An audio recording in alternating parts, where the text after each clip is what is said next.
Hello, Mechwarriors, and welcome to the Mechbay, where we fix your mech and fix your game.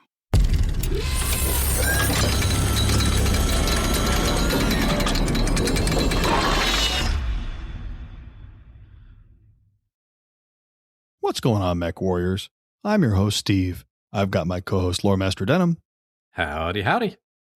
And we are the Mechbay Podcast, your number one source for all things casual to competitive Battletech. And today's episode is sponsored by Mech Warrior Ned McDermott and Cadets Brocken Mac Ronan, call sign Seawiz in his Black Python, along with Chad Holst and Subtle Khan. We thank you guys for your continued support and really appreciate you helping us out.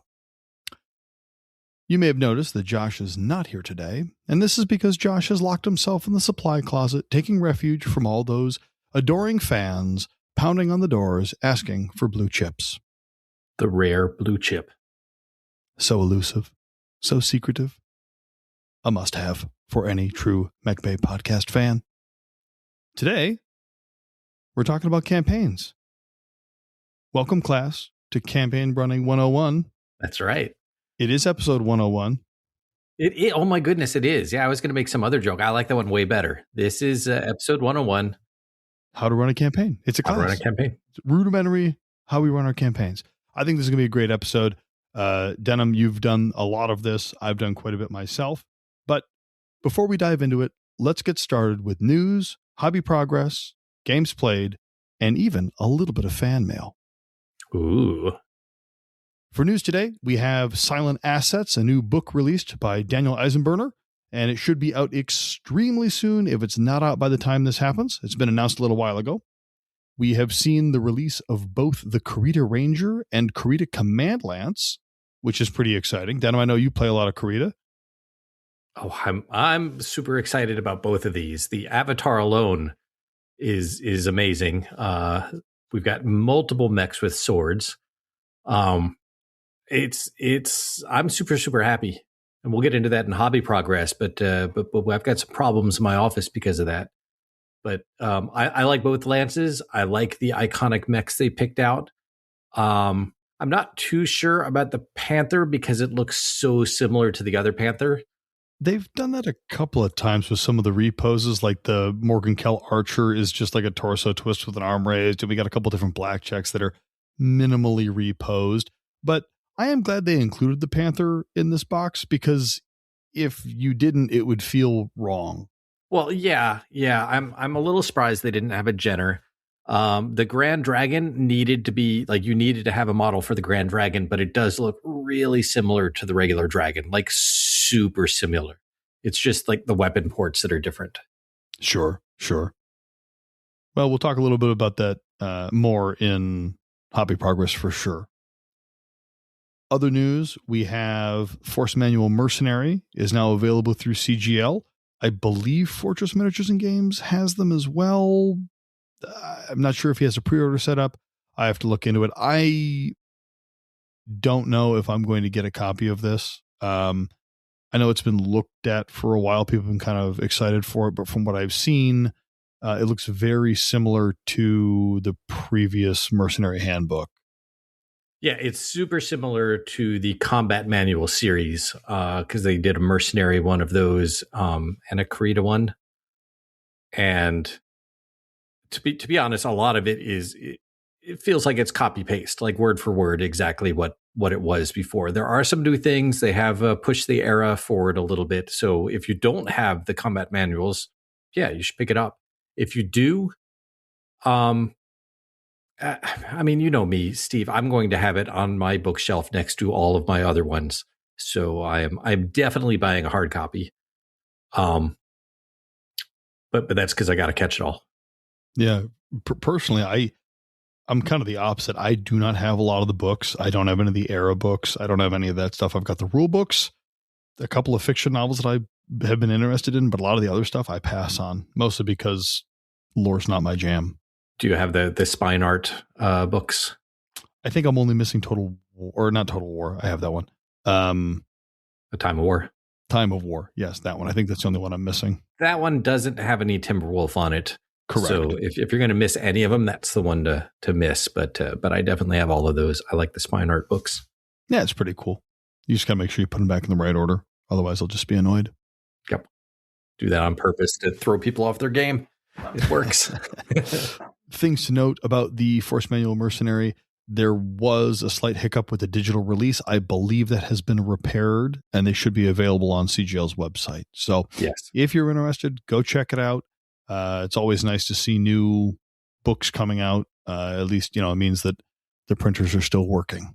So. Right. CGL's website and Drive-Thru RPG, both of those places, if you purchase it from them, if they ever put out an update, they will automatically allow you to download the updated PDF for free. Are they updating Drive-Thru RPG now? I think originally they weren't. Oh, they have been for almost a decade now. Yeah, I've done that. When I first started getting back into BattleTech about 7 or 8 years ago, I got a lot of stuff off of Drive-Thru RPG, and I have routinely downloaded updated versions of my PDFs through that. Oh, great. Yep. Great. Any other news that I missed? I'm sure there's news out there, but I don't know. It's been a busy week, tournaments and stuff. Sure has been. Hobby progress. Denim, what have you been up to? Oh, my hobby desk looks like a crime scene. It definitely looks like I have murdered multiple people on there. I have both of the new Karita Lance packs. Actually, I have 2 of each of both of the new Karita Lance packs. And because of the avatar, I grabbed some Inner Sphere Elementals, and everything is being painted red. There are splatters, spills, speckles from dry brushing. It is a red mess on my desk. It would be, wouldn't it? Yeah. Gross. Actually, I painted them all blue, and they all turned red due to the blood of my enemies I have defeated. I think that's the wrong IP, Denim. Something Blood God? No. Karita mech swords equals blood spray everywhere. Does my armor bleed? My armor bleeds red, Steve. I must have missed that part of the lore. Well, you got to kill a mech first. With the way I've been rolling, that's hard to come by, man. I too have acquired both the Karita Ranger and the Karita Command Lance, thanks to Bobby at Fortress Miniatures and Games. Thank you, Bobby. Yeah, Bobby's great, man. He's a great supporter, and Bobby is just about everything that you could imagine regarding BattleTech and other related games. He even helps feed Josh's Halo addiction, which I don't think is healthy. But I've also started painting my Karitan models, which is, I guess, really a surprise to no one. If there were one Inner Sphere faction that was not a bird and talked about honor all the time, they're about as close to clanners as you can get in the Inner Sphere, really. They are so honorable. But not too honorable. And they're certainly not humble. They're just the right amount of humble. Absolutely not. But no, I started painting mine. I did not paint mine red. I'm going for Ganyosha. So I'm going to be doing that ash gray, which I'm kind of excited for. I got a recipe that I'm going to try to follow, and it's looking good so far. Nice. The problem is I didn't really do the part where you do a test model with 1 or 2 or even 4 or 8. Nope. I built out 2 full companies, and I'm painting 25 models already because I hate myself, apparently. This is the way. I just dive in face first into the shallow end and, go from there. But it's slow going. More than half of them are kind of a mess, but I don't have anything to show for them yet. But it's been kind of fun experimenting with colors that are not yellow or white. So getting back to normal paint colors has been a breath of fresh air. Hey, Karita is a fun faction to play. It is. Look, we've got all these things with swords now. I cannot pronounce it, but the Roku. Sure. I just keep calling them Ryobis, like my tools in the shed, but they're my Ryobi gang. No, but the models are nice, man. They got swords going every which way. You get an extra arm. In case you want the sword going forward or the proper reverse backhand. Hold. Yep. Yeah. Yeah. You know what I'm going to do? I put the reverse hold on mine, so he's got it like sword down. But I did this with a very specific reason. I want to take the regular arm with the sword upright, and I want to use it as a terrain piece, and I want to paint the arm because that arm looks extremely similar to a certain faction's logo. So I want to paint it in the Liao arm color, right, with the sword. That's amazing. And I'm going to stick it underneath a mech's foot because it's going to be gross and rad all at the same time. The kids don't say rad anymore, do they, Denim? Well, you know what? We're bringing it back. Bringing it back rad right here. Bringing it back rad, sick. That's kind of better than what I'm doing with that extra arm. All I'm doing is taking one of the chimeras and one of those that jumps 7 has a C3 and a sword. So I'm going to just pop that on to the right arm and give it a sword on my model as well. Oh, nice. Doing a little bit of WYSIWYG. All right. Yeah. Trying to think if there's any other progress. I am helping my son build his very first Pinewood Derby car. Nice. So that's exciting. exciting. Doing Gasland style? No, I let him pick. He wants like an old school racing kind of car with a big, nose and like the little weld out seat with the dude in the goggles and like a little windscreen. The old school. Cool. That's cool. Yeah. Little scarf.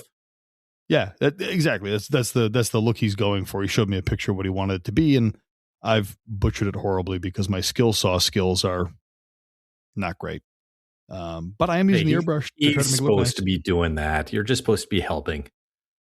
He is 5. If you think I'm letting a 5-year-old anywhere near a skill saw, you, sir, are insane. I bet he still has all of his original fingers still too. He does, and I have most of mine, so we're okay. But no, so it's been good, man. We've been doing some hobby stuff. It's been low pressure for Brawl in the Bluegrass. I did not paint a single model. I just used anything I had lying around. So it's been pretty stress free. I'm not, racing to get anything done. It's been kind of nice. I'm trying to get over a little bit of hobby burnout, and I'm trying to ease my way back into it by painting 2 full companies of Ganyosha. But that aside, we're easing our way into it. We're getting there. But next up, Denim. Steve. Games played. Have you played a game? I can't have these 2 new force packs out without fielding some serious Karita. And my friend Thiel, local guy, awesome guy. Love Thiel. Yes. He did the same thing, but with the Davian force packs. So he challenged me publicly with his Thanatos 4S, Falconer 8R, Hellspawn 9F, and the Enforcer 5R. Very Davian force. However, that force has a lot of MRMs and a lot of heavy lasers of all sorts. Also more than 1 Gauss rifle. I think there's 2 Gauss rifles in that list. Ouch. Yeah, it was scary. So I, wanting to have some fun, took the Yakuma 1X, the Shiro SH1V, the Grand Dragon DRG 7K, and your favorite Rokubi RK4T. Yeah, the Ryobi. Your favorite because you don't know how to pronounce it. Yeah, right. Precisely. The drill, the Ryobi, the skill saw. He's got blades and vibrates angrily. So all of his have jump jets. None of mine have jump jets. That's a problem. We played on the Badlands map, so there's a lot of terrain, but I lost initiative a lot, but that gave me the opportunity to control the battlefield. So I made it so he had to follow me over to where I wanted if he wanted to get any kills. So I was able to set up like ambushes, stuff like that. I will tell you, those Karita mechs, especially the ones with the swords, like the Shiro and the Rokubi, they don't have a lot of firepower, especially for mechs of their size. Rokubi has a single light autocannon 5.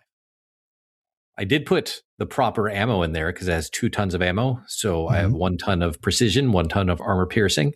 Gross. So precision will peck at anybody moving too fast, and the armor piercing will will make people hesitant to stand still. But maximum damage is 5 points in the shooting phase. Maximum damage is 5 points with that sword in the melee phase. That's surprisingly weak.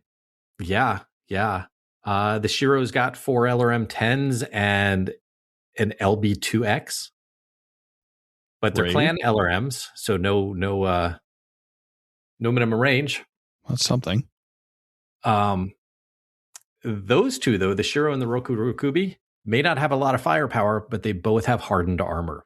And they're pretty fast for their size. Then the other one, the Akuma, is just a tank. It's just there to absorb hits. And the Grand Dragon is just to get into position. I don't think I've ever had a Grand Dragon last more than 4 or 5 turns ever. Really? But he serves a purpose. He's out there to get in front, have everybody shoot at him while everyone else gets into position for the kill. Yes, Thiel's Davians put out an incredible amount of firepower. Gauss rifles, heavy improved lasers, MRMs, but the hardened armor and just the massive amount of armor in the Akuma, it won the day. The Grand Dragon did go down. I think he fell unconscious turn 3. So he was unconscious all of turn 4. Turn 5, he went to stand up, failed his piloting roll, impaled himself on a tree. With the embarrassment he had from that, he committed seppuku on turn 5. So he was technically out by turn 3, but he finished himself off on turn 5. Brutal. Yes. Absolutely brutal. I will say, I love the Akuma's model.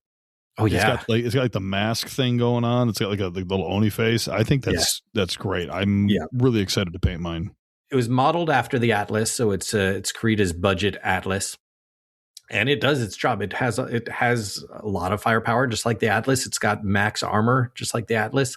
It's slow, but it doesn't need to be fast. So with the other 3, the Shiro, the Rokubi, and the Akuma, yes, they were undergunned, but they could absorb so many hits. That, Gauss rifles in the head. Oh, look, I still have internal structure left. Things like that. Wow. The Davians just couldn't put out enough damage before I got in there and got a few kills. The Shiro did run over because the Shiro's got the 4 LRMs and the LB2X, but it also has a sword.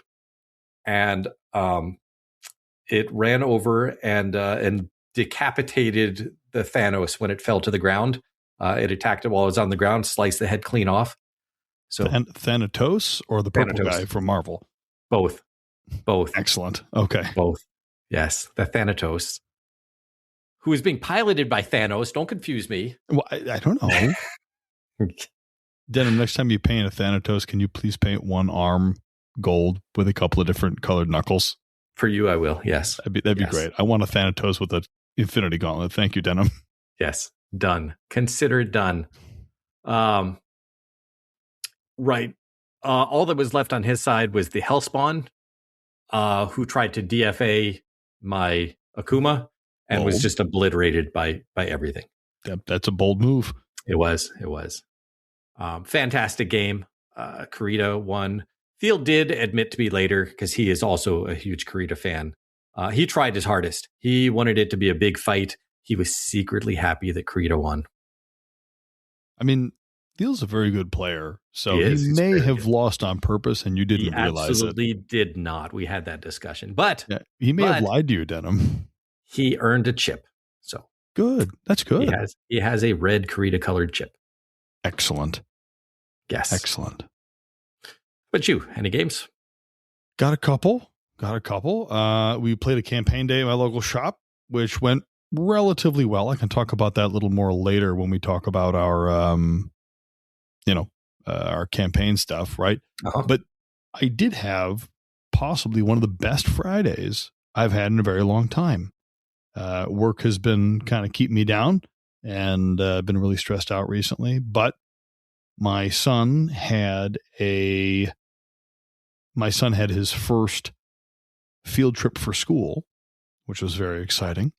So I went as a chaperone to the zoo. And I have not been to the zoo in a surprisingly long time.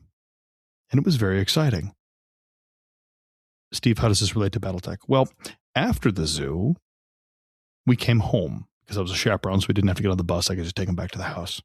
And we have all afternoon to hang out and do whatever we want.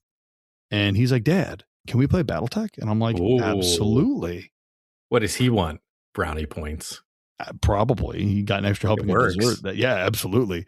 But, I know a while ago I'd mentioned that I picked up the Clan Command Star with him because he'd come with me to the shop. So he had his, Dire Wolf and his, Summoner and Shadow Cat and all that stuff that was in that box. And we'd put base coats on them, and he was happy enough. He didn't want me to fuss with them anymore. So they're just bright colors. So I made an equivalent force of Jade Falcons, right? And so I took like a Turkina, a Summoner, Fire Falcon, Hellbringer, and might have been a Black Lantern was my other one. Mm-hmm. So I just tried to bring like very Jade Falcon-y Falcon mechs, just something fun to do. And going easy on the kid, I see. Yeah, well, for the first several turns, I was kind of concerned. My dice luck were not very good, and he was smoking me. We played with single attack roll, so he could just do 7 damage with his Dire Wolf at a turn, deleting things. Oh, it was a Kit Fox is what it was. I took a Kit Fox, not a Black Lantern. I apologize. Very, very different. Yes. Well, no. I couldn't remember what the other one was, but I remember now because the Dire Wolf just consumed it whole. But what ended up happening is he started to miss, and I started to get, behind him and started to take some shots. And it really came down to his Summoner needing to roll a 5+ to kill my Fire Falcon, and he would have tabled me. He rolled a 3. Now, dear listeners, you may be asking, Steve, you didn't table your 5-year-old, did you? Wait. You were playing Jade Falcon, weren't you? Oh, yes. Lessons must be taught. The Jade Falcon Tomon has no place for weak-willed warriors, friends. We use this as an object lesson in really trying to teach him that you can still have fun even if we lose. That's right. Do as I say, not as I do. Right. Well, absolutely. I need to learn that lesson 100%. But no, he kind of, I think he understood, and it's good. We're trying, and we're doing our best here. So I think he was bummed, but he said he had fun and he wanted to play later. And I said, do you want to play again now? We got enough time before, Mom and your brother come home. And he goes, no, that's okay. Can we play Gaslands instead? And I'm like, absolutely, buddy. We're playing Gaslands. And I once again learned the lesson that yellow cars can jump when confronted with, cars trying to block their path. So, again, news to me, but I got to play Gaslands, so I didn't complain too hard. That's right. I see why he wanted a palate cleanser after that, and Gasland seems to be more friendly to him winning.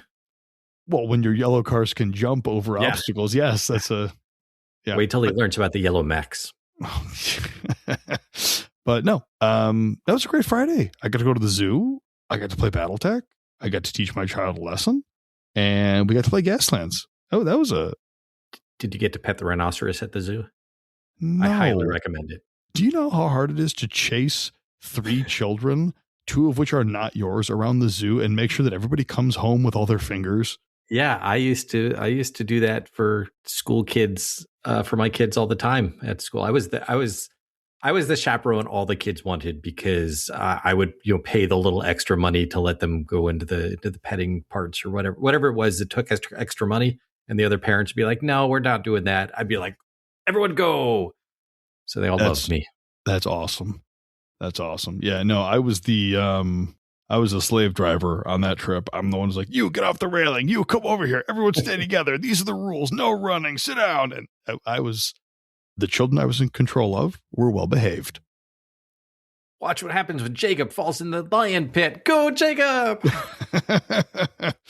Oh, I had to ask all the kids, what's the one animal you want to see? So we could make sure all the kids got to see what they wanted. Of course, the kids picked the 3 animals that were furthest apart in the frickin' zoo. Uh-huh. So we spent a lot of time walking, but the kids were tired, which is good. So any tales from the hiring hall? None that I'm prepared to talk about right now. I did start a new mercenary unit. And spoiler alert, I have to start another new mercenary unit. So you're going to make us wait until next time. Yeah, it's a story. I'm excited to hear it. I have one track left in the Wicked Hogs, and I may wrap that up Thursday this week. We'll see. I'm hoping to. We've been stalled for a week or two. We haven't had a chance to play our contract. So when I finish that up, we'll have a report. Nice. We do have some upcoming events coming, several over the next several months, and these are just the ones that I was able to think of off the top of my head and stick in this list. If I miss something, feel free to email us at the mechbaypodcast@gmail.com, and we can make sure that your event ends up on the calendar or at least in the announcements section of the Discord. Upcoming March 25th through the 29th in Milwaukee, Wisconsin, we have Adepticon. Should be a good time. It's a big deal. Yep. Still new place. See how it works out. The Trash Panda Open is April 11th and 12th in Newport News, Virginia. That's close to me. Are you going? No. Oh, well, okay. We have the Richmond Open that is May 1st through May 3rd in, wait for it, Richmond, Virginia. Okay, I want to just be clear that I'm not going because I don't want to. It's because my April is already full. I realize that my no sounded like no. I would love to go, Steve. I absolutely would. Just people keep scheduling these tournaments for days that I already have stuff. So it's not very nice. I never doubted you for a second, Denim. Yeah, but they might because they don't know me like you do. It's fair. Next event is one I'm particularly partial to. Motor City Mayhem is May 16th in Farmington Hills, Michigan, which is just north of Detroit for those of you that don't know the area. Motor City Mayhem is filling up. We got 42 people signed up already, Dan. That's pretty exciting. Wow, that is fantastic. Yeah, we're not even all the way through March yet. So I've got lots of space. If you're interested in coming to the new venue, it's in a hotel. You can walk from your room to the venue. Very nice. I'm excited. We got some new missions that we're working on for this year. We're printing swag already, so should be a very good time. We also have Warzone Atlanta, which is May, I think, 22nd to the 24th. And that's in Atlanta, Georgia. We also have Strategicon, which is May 22nd to the 25th in Los Angeles, California. And we have ACO, the Atlantic City Open, which is a Battletech and Alpha Strike event from June 12th to June 14th in Atlantic City, New Jersey. That one is run by Brad Nichols, who is a wonderful guy. And if you have the opportunity to go hang out and play Battletech with Brad, you should absolutely do it. I've played him twice now, and I have learned something new every time. So if you're in that area or have the ability to travel and your calendar's open, check out any of these great events. I'm sure you will have fun. For the first time in a long time, Denim, we have some fan mail. Mailman, got your mail here. It's exciting stuff. We did get a listener from the UAE. His name was John. John, want to appreciate all the kind words you sent us, and we will address your question, but we need some additional time because we want to make sure that we put it in an episode that it is well suited for, but we will tackle the subject of your email soon. TM. Yep. We also got an email from Jacob S. Jacob writes, "Hello there, General Kenobi." Just kidding. He didn't put that part in there. No, but I was about to until you said it. I know. It's just a reflex. It's just a reflex. Can't help it. He says, "Figured I'd make this an email instead of a Discord message since you guys need more emails. I'm hosting a game night for my work next week. I've heard rumors that some coworkers do tabletop and RPG, and it's a pretty nerdy group. They're a bunch of satellite engineers, apparently. So I'm going to try and get a few games of Battletech in. I don't play very much, and I haven't done an intro game with more than one person before. You guys have much more experience introducing players, and I'd love some advice on how to set up and run an intro game for a few people. I've got the 2014 introductory box, the Alpha Strike box, and the Merc box, plus a Battle Mech manual. I have 3D printed maps and terrain, and the game should probably run less than 2 hours. What is the best way to hook a few new players? Thanks, Jacob. I have a go-to mission. I noticed that you don't have the Game of Armored Combat box, but inside there is a mission, and I'll list the mechs that it recommends, but you can use anything that's similar. But it checks all your boxes. It can be played in less than 2 hours. It looks great if you've got maps with 3D terrain. And it works with several people. I tend to play it with up to 4 players. So on one side, you have an assault class mech in the box set. It's a battle master. That battle master is trying to make it back to his unit. He got cut off. So you put the 2 maps short edge together, so it makes one long map.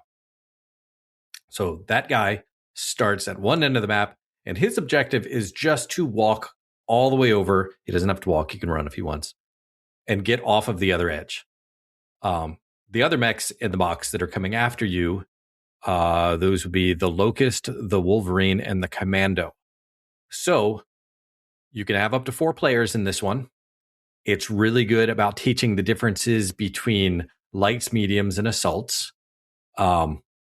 It's really important to show off the how melee works and how zoning works. So it's not a kill mission because the battle master is just trying to get off, and the other 3 are trying to stop the battle master. So I would put the most experienced person on the battle master, and use it as an intro to teach the other people how to play, which means that if it's intro game and they've never played, it's a great game to just pause and say, okay, let's go over this. Here are your options. What do you want to do? Or I see you moved over there. Your Locust only moved 1. The Locust's armor is speed, not armor. So even if you want to go 1, you should run the long way around and have that 1 hex move take 7 hexes to do and get your modifier up there. It's great for learning stuff like that. I've always had a lot of fun. It is my go-to intro game at Hangar 18. So that's my advice. You know, one of these days I'm going to read the actual stuff that's in those boxes. Some of them are really good.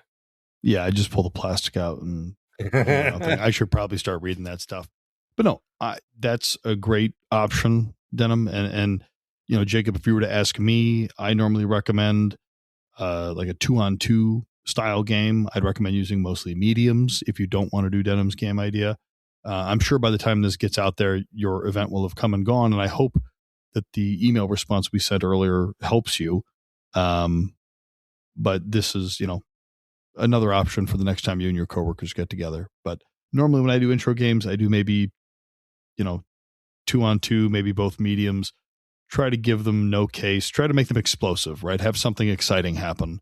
Get those ammo crits and watch things explode, rather than giving everything case and pulse lasers and watching them all duke it out for 10 hours. So that's always another option. Recommended medium backs would be stuff like hunchbacks, things that have big guns. So when they hit, you know it.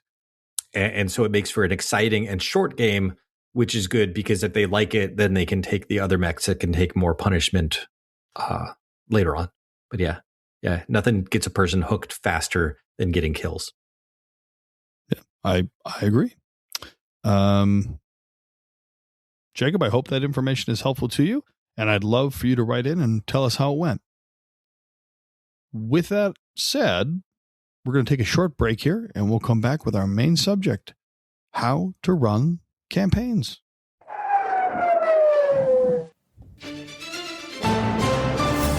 Good evening. I'm Chip Darrington. It is well known that Clan Jade Falcon has been reduced in both size and number after their catastrophic bid for Terra, led by the notorious Malvina Hazen. Since then, Jade Falcon holdings have been rapidly dwindling, and the need for fresh Mechwarriors has been marked by an increase in Jade Falcon-claimed bondsmen. Tonight, we focus on one such group of said bondsmen. They call themselves the Desgra Luchadors. The former DCMS Mechwarriors were involved in what is now known as the Battle for the Bay. the group was reportedly defeated and claimed by a star captain only identified as Steve. Former Chu-E of the group, Chris Tebow, stated that initially the luchadors were not well received by the Falcons, not only due to their free birth status, but were labeled Solhama, given their age. They are named for their fondness of the old Terran lucha libre style of wrestling, and have internalized those lessons and flair. When in the cockpit, these Mechwarriors don their colorful leather masks and have a penchant for physical attacks. Seen as Desgra by the Falcons, their tactics prove strangely successful, and thus they are permitted to continue operating within the clan. As the Jade Falcons continue to consolidate their power in the hinterlands, it can be expected that more Mechwarriors will be claimed as bondsmen in the near future. This has been Chip Darrington, signing off.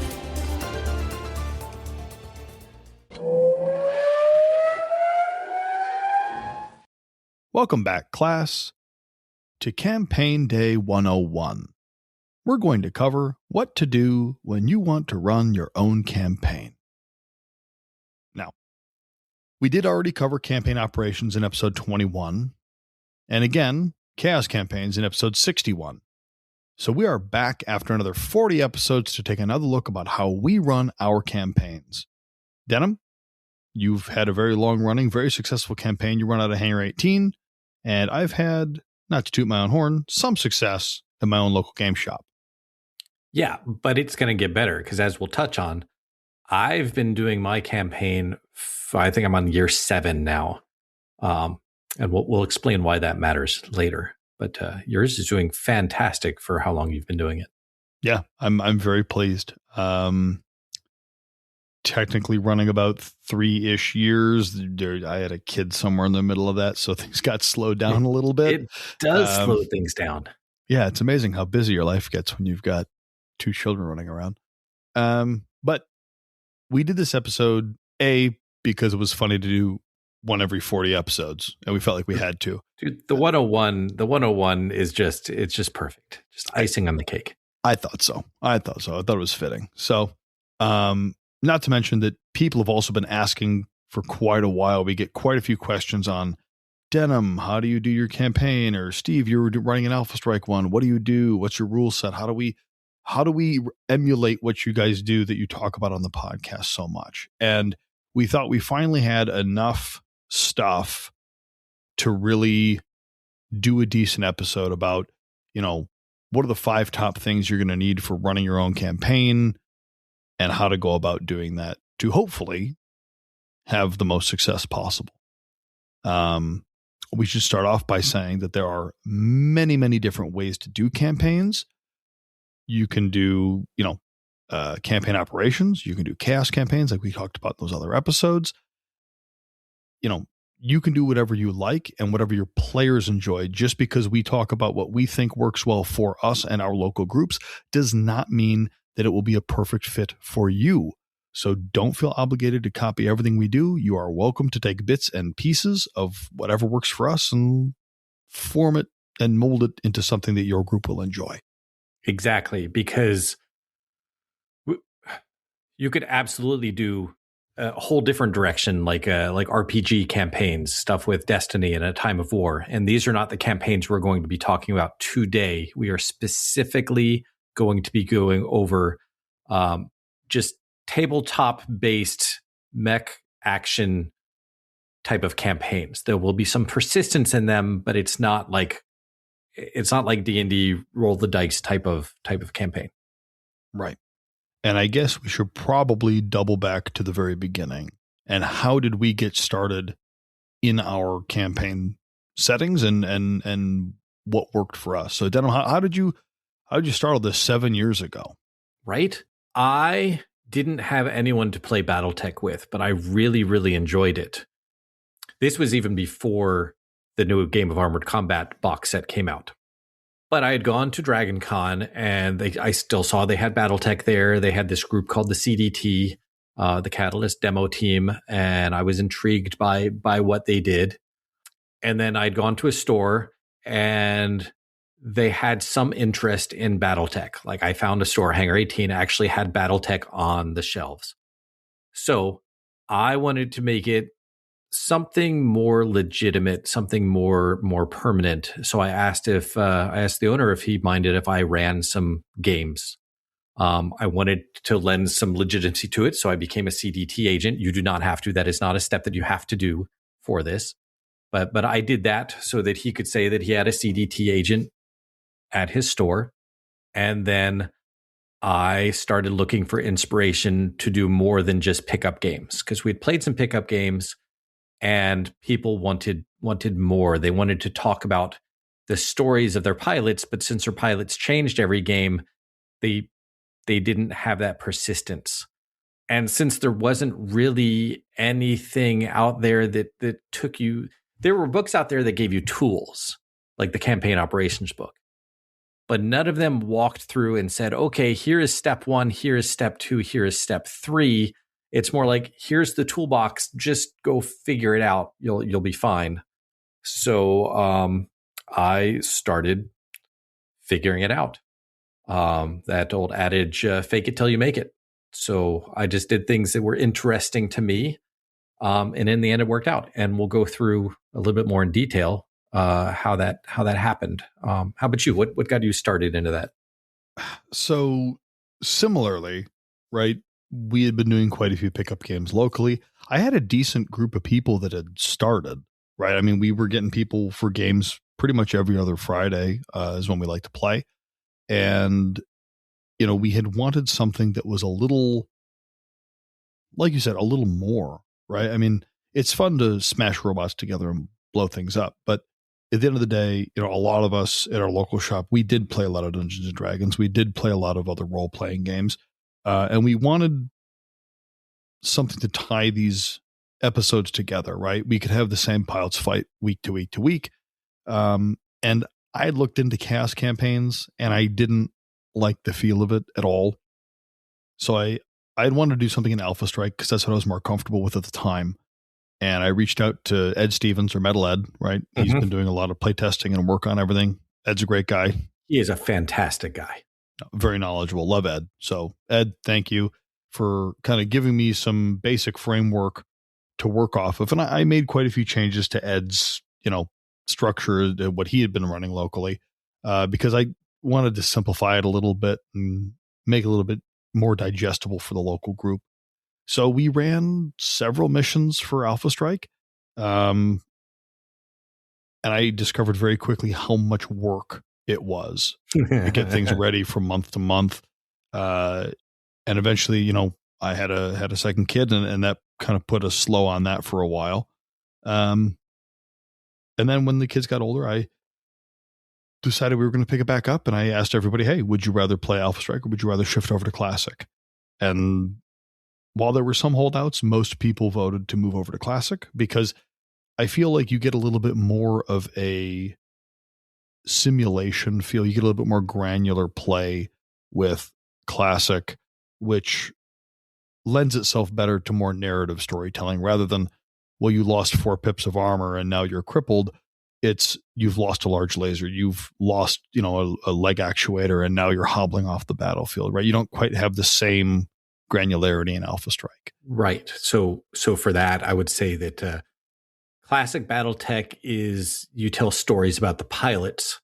Alpha Strike, you tell stories about the unit. So it's more about the collection. It's a group of Mechwarriors. You're focusing on the larger picture and not necessarily the individual pilots with their individual machines. Precisely. So that's how I got started. There was really the majority of it. When you were putting your kind of packet together, I guess if you have a packet or at least your rule set that you were going to use, what inspiration did you pull from? You know, like I mentioned earlier, I did not care much for chaos campaigns. They were okay, but there was a lot of paperwork and a lot of conversions between war chest points and other stuff that I said, you know what, I'm not dealing with this. No, thank you. What did you end up pulling from? What did you really lean into? So to begin with, since I really had no idea what I was doing, I went looking for other people who had done that. And this CDT agent named James Kirtley had a campaign system that he was running and was willing to share and allow people to run, which was fantastic. It was a great starting point. However, his campaign didn't progress past intro tech, like it's just by design. And he did not allow for custom mechs. And as a player who played in the 80s, when we started, we only had 16 mechs. So you had to custom make mechs to have any sort of variety. And I had a lot of fun with that. And I wanted to make a campaign system that allowed the people who wanted to make custom mechs to really just go wild and crazy with it. So James Kirtley's missions did a great job of getting people into the store. And then when they wanted more, I took a lot of inspiration from campaign operations, like a lot, and lesser so the Chaos campaign. Hinterlands didn't exist yet. The Mercenaries box set wasn't out. It wouldn't be out for years. But I took those rules, and like war chest points are weird, and doing the conversions from C-bills to war chest points to supply points and back was a lot of paperwork. So I had done things like I just used supply points. I didn't use war chest points at all. I just had the one system. There's no conversions, and it's just the abstraction of money. And this was before Hinterlands, you said? This was before Hinterlands, yes. Oh, look at you. First mover advantage. That's right. It worked out surprisingly well. I love the idea of supply points where it's an abstraction, where it encompasses everything like C-bills, bribes, opportunity, luck. So it's just a general pool of resources that are ambiguous. So you don't have to worry about exactly what you're paying and to whom. You just know that you're using these supply points to get what you want. You're in Lyran space, but don't have enough wooden nickels to buy this large laser. You only have Merrick dollars. And yeah, so supply point is a good catch-all for money. Yes. So yeah, I took campaign operations, Chaos campaign, and a few things that were just in my brain from playing for 40 years. And I created a packet out of that. And it's gone through several revisions. I think we're at version 2.2 right now. And I admittedly put more in there than I needed, really. But I'm okay with that because I guess what I started to do is I was excited about campaigns, and I knew that other people were excited about playing more. And I knew that there wasn't a product out there that took you step by step. But I wanted to show people how to play the campaign. So I started this with the intent that as people came into the shop and played it, they would get excited about it. And there would be so much stuff in there that they could say, well, I like this, but I don't like that. Or this part is cool, but I want more granularity there.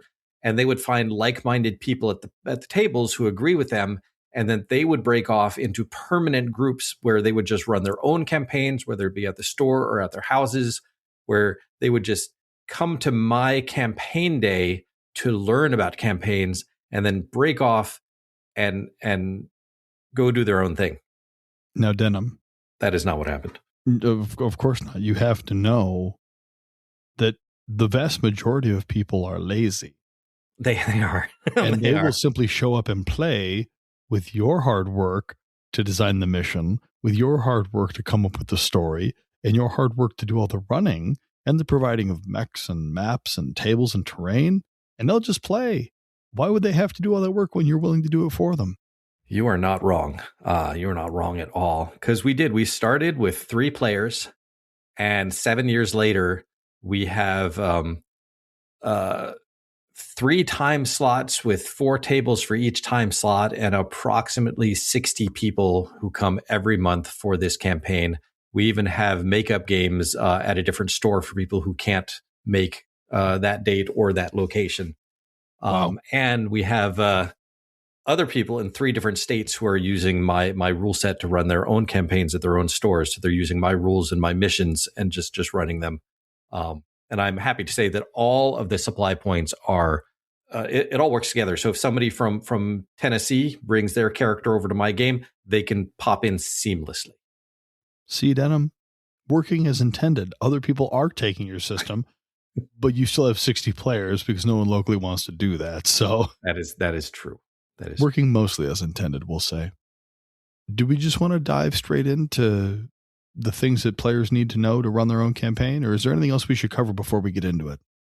No, I think a lot of this stuff will definitely fall under those categories, and we'll have our little blurbs and stories about how we handle certain problems or opportunities. All right.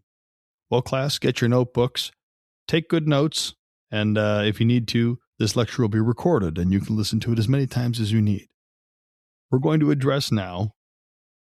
I was going to say that the test at the end will comprise 40% of your grade. That's true. That's true. Now, what are the 5 things that you need for running your own Battletech campaign? Number 1, you need a rule set. 2, you need players. That's kind of important. 3, you need to design missions for a campaign. 4, you need to be prepared to resolve issues that occur at your table. And 5, and possibly the most difficult one, scheduling. Yes. Agreed. So we want to go through these 5 topics in some detail and hopefully give you guys a little bit of a flavor as to what we do and other options that you may decide to use or come up with your own. And then we'll just kind of see where the episode takes us. How's that sound? Oh, it sounds fantastic. Number 1, rules. So you want to run your own campaign. First thing you're going to need to do is figure out what bounds and what boundaries are you going to put for your players. Things you need to consider are game feeling, right? What is your goal of the campaign? So for me, I like a game that is, I guess if you were to put it on a scale, it would be more on the realistic and or gritty end of that scale. Mm-hmm. I want my players to sweat. I want my players to bleed, and I want my players to struggle and suffer in order to achieve success. Because I am a firm believer that victory is sweetest when you have to work the hardest to achieve it. Right?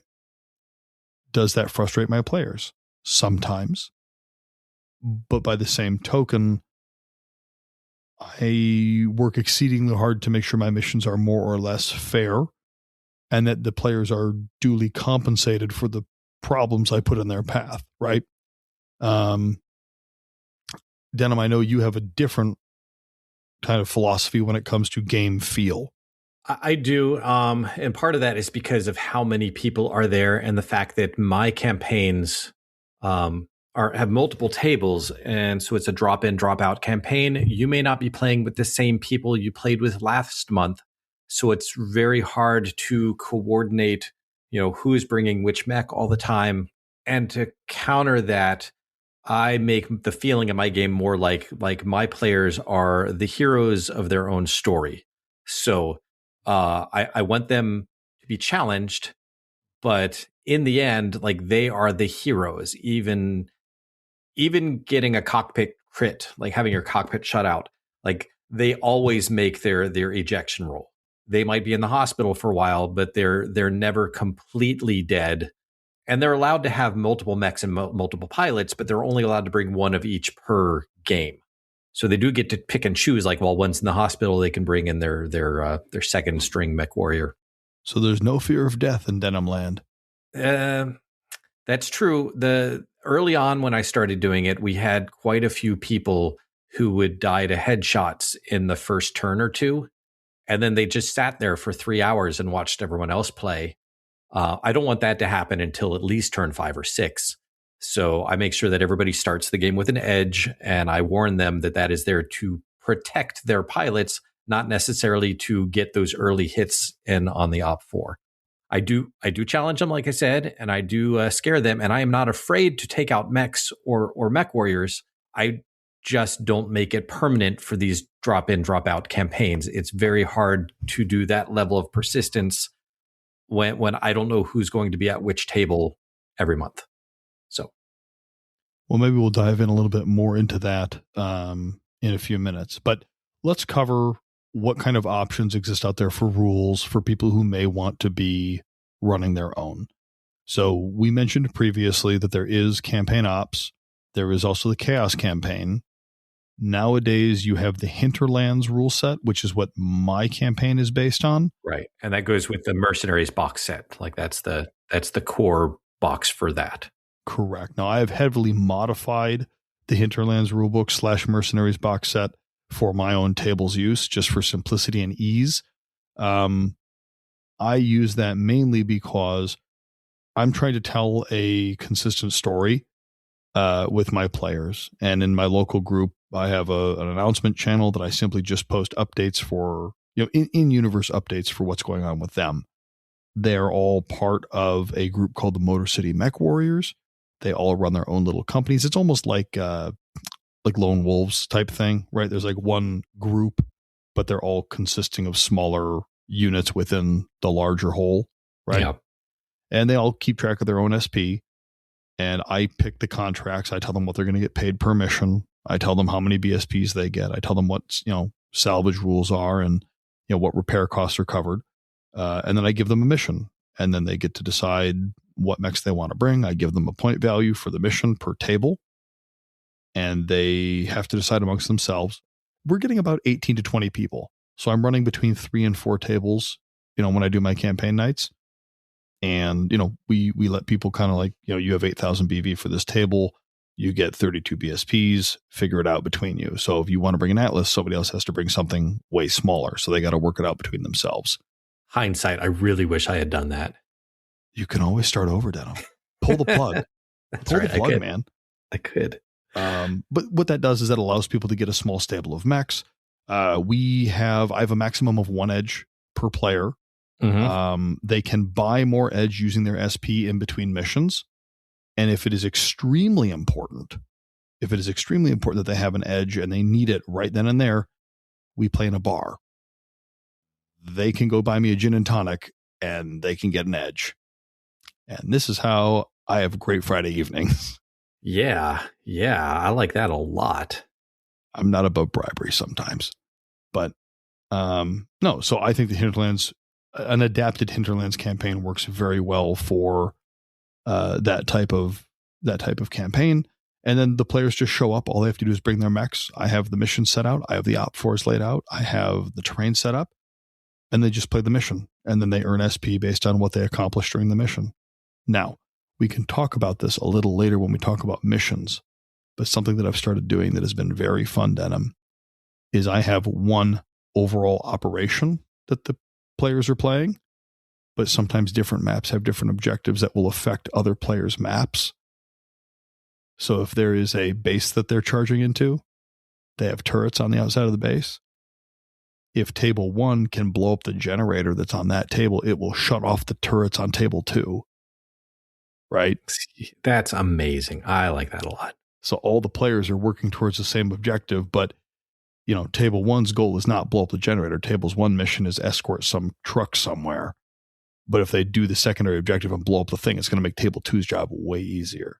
So I like to do that kind of intermixed mission stuff where every table is a little bit different. And this also allows players to look at their stable and say, I'm really well suited for X job.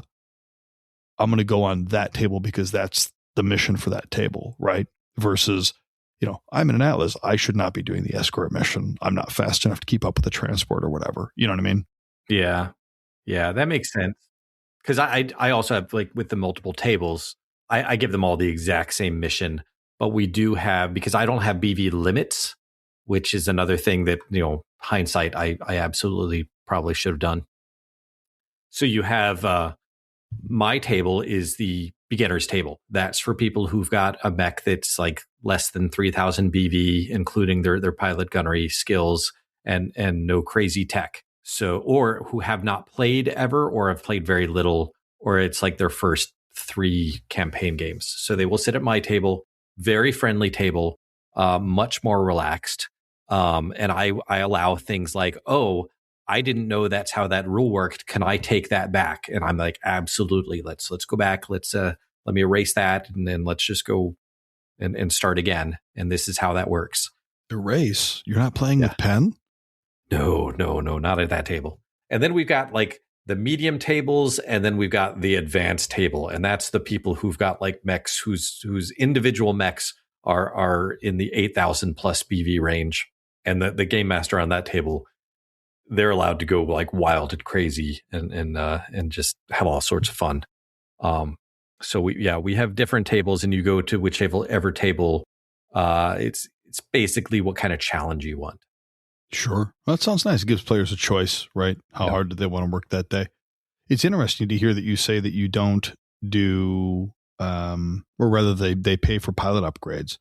I just do hinterland stuff where every mech's BV is valued at 4 or 5, and then their pilots, they can upgrade over time and spend SP on. But I also don't, if they blow an edge and they take a headshot, they're cooked. There is no magical fairy from the sky that'll pluck you out of your cockpit and set you down nicely on the ground. No, you're done, right? And we have a wall of heroes that people can post their Mechwarriors on, and what mech they were riding in and how they died, and they can write a little epitaph for them in the Discord, and people can look at that and remember all the folks that have died along the way.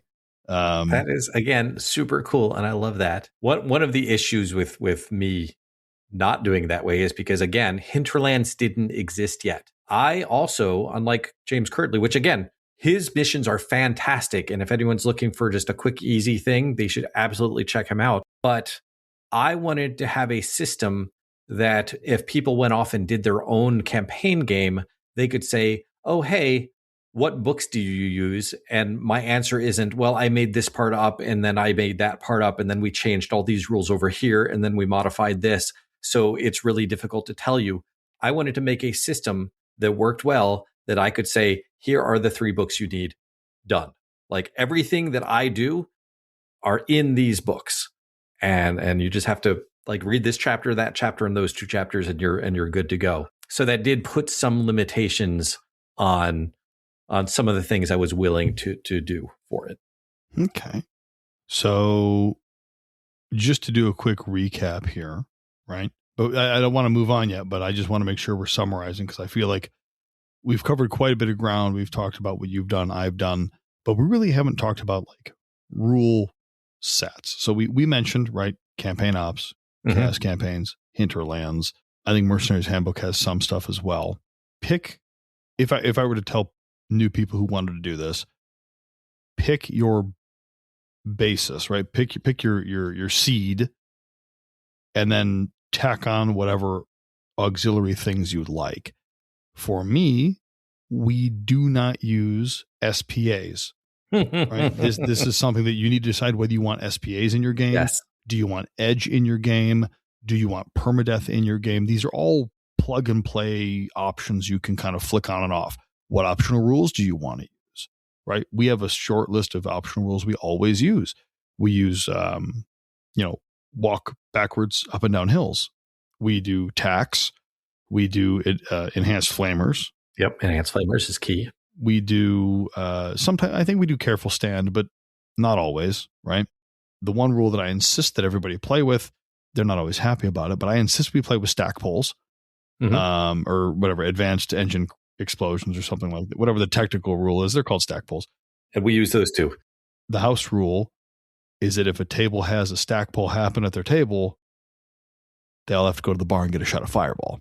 Oh man, I have to get Brian to open up a bar at Hangar 18. Yes, you do. Do that. Yes, you do. Because there's nothing quite as exciting as watching an enemy mech explode, take out the orphanage that it's standing next to, having everybody cheer, and then everybody leave to go get a shot at the bar. That is great, because we have had several stack poles over the years. They're exciting, aren't they? It is always the whole table cheers, no matter who it happens to, bad guys or good guys. It doesn't matter. Everybody cheers. Yeah. So no, you have to pick what optional rules you want to use. Just make a short list of ones you like. Don't get into some of the crazy ones unless you really want to do them. Yeah. And just to reiterate, I know we have something else to talk about here, and that is special pilot abilities. I don't like them. I don't think that they're balanced. And it's funny because you would say, Steve, SPAs are great for narrative campaigns. You're playing in a narrative campaign. you're running a narrative campaign. Why wouldn't you want to use these things in the exact scenario? It's the exact scenario they're designed for. Why aren't you using these things? And I think they're just not balanced well enough. And I think that they turn the game into a little bit of almost a circus, right? You've got everyone's going to take jumping jack. Everyone's going to take oblique attacker. Then the next mission, everyone hides behind a hill and no one wants to go poke their nose out to spot to fire all this stuff because they're the only ones that are going to get shot and killed and no one wants to have their pilots die. So you get either a lot of same choices or people kind of fighting who's going to be the star of the show. And then someone takes fist fire and then they kill 2 mechs and everybody wants fist fire because they want to do the same thing. I don't like SPAs, so I elected not to use them. I know, Denim, that you do. And I'd like to hear about A, why you allowed them, and B, how it's worked out. All right. So first of all, you want to know a secret? What's that? First of all, they were not made for narrative campaigns. We actually know the person who wrote those. SPAs were written by a Jason Hansa, specifically for the RPG games. They are there for D&D style role-playing where you do play the heroes, and it's not even like for narrative campaign. It is specifically for role-playing games. Which is kind of a narrative campaign. I wasn't totally wrong. Yeah, no, but they weren't designed to be balanced on purpose. Like they weren't supposed to be balanced. So this is just something else we can blame Hansa for, right? Well, no, because he's not the one that grabbed them and put them into the campaign operations book. I'm going to blame whoever did that because that's where I pulled them from. Because originally they were in one of a time of war or something like that. But somebody put them in campaign operations as if they should be part of these campaign games. Because I was picking and choosing and stuff, I made the mistake of both picking SPAs and allowing quirks. Because I wanted my players to have a lot of choices. I wanted them to see what they could do, again, assuming that they would take the stuff they like, they would cherry pick the bits they liked and didn't like with other like-minded people and split off into their own permanent group. So mine was supposed to be more like a showcase, like a buffet, and then people were supposed to find people who thought like them and go off and have their own adventures with much more granularity, much more specificity. And they didn't. And you are exactly correct. Like everybody picks any mech that has a narrow, low profile because they want that quirk. They pick any mechs that have like medium range master or whatever. They pick mechs with stabilized weapons because all of these give -1s to hit. They all take the jumping jack and the melee master or melee master with fist fire or oblique attacker with like different range abilities type stuff. So you do have those people, groups of people, entire tables of people who have almost nearly identical builds. We have talked about that with the players. And through conversation, I'm like, I'm not taking these out yet, but I would like some more diversity. And people did start listening and they did start picking different ones just to try them out. And that has added some diversity in there. But I would say jumping jack with targeting computer and pulse lasers is still the worst offender. So in the immortal words of Michael Keegan Key, you done messed up, Aaron. Yeah. If there was one thing that I could go back and not allow from the beginning, it would be quirks and SPAs. That's what I would just say. Nope, we're not doing that. And quirks are an interesting one, mostly because I feel like quirks are less broken than SPAs, but still, I mean, they're still very clearly winners and losers, right? Yeah. Well, they took out the no torso twist. So any mech that has a no torso twist quirk, that does not exist anymore. So they officially eroded that one. But there are a few that are just more powerful than others. And therefore, that's the chassis that everybody gets. And since I allow mech customization, which I stand by completely, I love that rule. And yes, there are some broken builds, but that's easier to compensate for on the back end with the Op4 than some of these quirk/SPA combinations.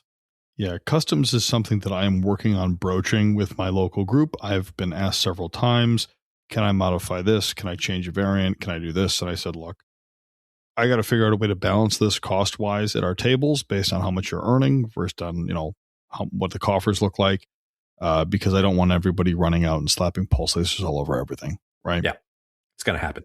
I'm sure it will, but it just means that I'm going to have to get a little bit nastier in my mission balancing then, if that's what they're going to do. So we will see when I get a good solution to that problem. Anything else under rule set decisions that new game runners may need to consider before we move on? I like to rule set specifically, especially since I allow custom mechs. My first rule is it has to be in the battle mech manual. It just makes it easier. I only need to have one equipment book on the table when I need to look anything up. I know that there's a lot of really cool stuff in like shields and so. I mean, I know that shields will eventually be in the battle mech manual, and that's fine when it is, because then it will be in the one book that I need at the table. So when they're designing mechs, when they're buying mechs, when they're taking mechs, it all has to be battle mech manual type stuff. And I do allow any optional rule that is in the battle mech manual. So we tend to run with all of those. But that's my big thing, is it just one book, please. Yeah, it really simplifies things at the table. So I think that's a good idea. So I guess in short, find a set of rules that you like to use, customize those to fit your game play style, pick a feeling for your campaign, and, don't allow quirks or SPAs. Yeah. I mean, they may sound cool, and they might come out with some balancing later. They've been talking about that. There's rumors, but until then, I would just avoid them. They seem fun. They're going to be more trouble than it's worth down the road. Hopefully, we can talk about the new balanced SPAs in episode 141 when we come back to the campaign topic. That's right. So, the second topic in our 5 things you need for a campaign is players.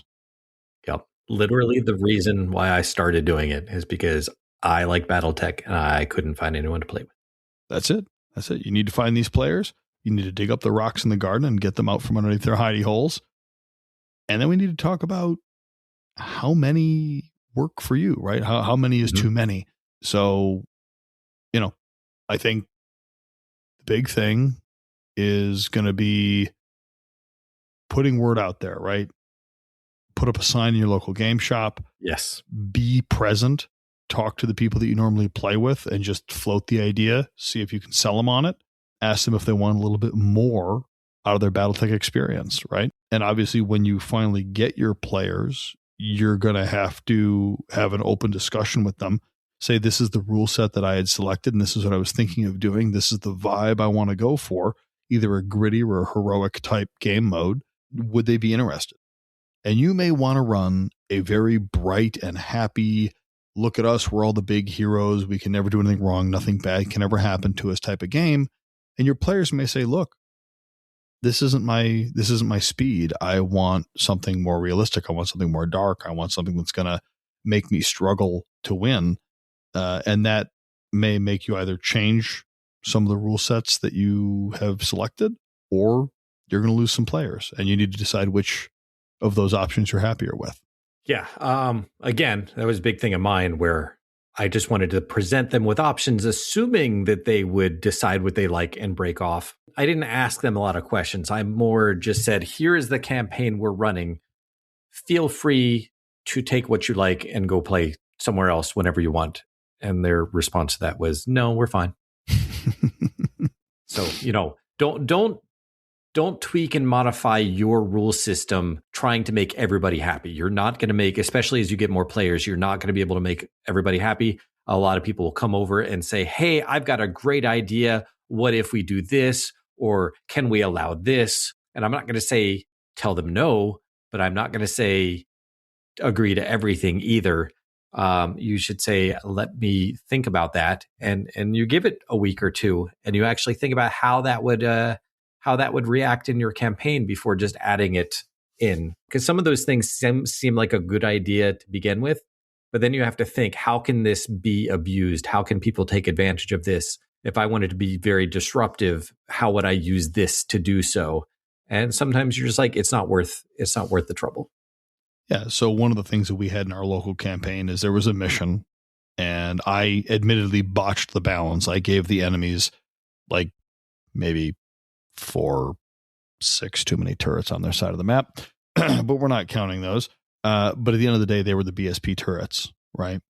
And the players were having a really hard time taking these down. They just kept failing, destruction rolls and everything else. And one of the things in the packet or the rulebook states that, when you do enough damage and they fail a check, they get a permanent -1 to the roll.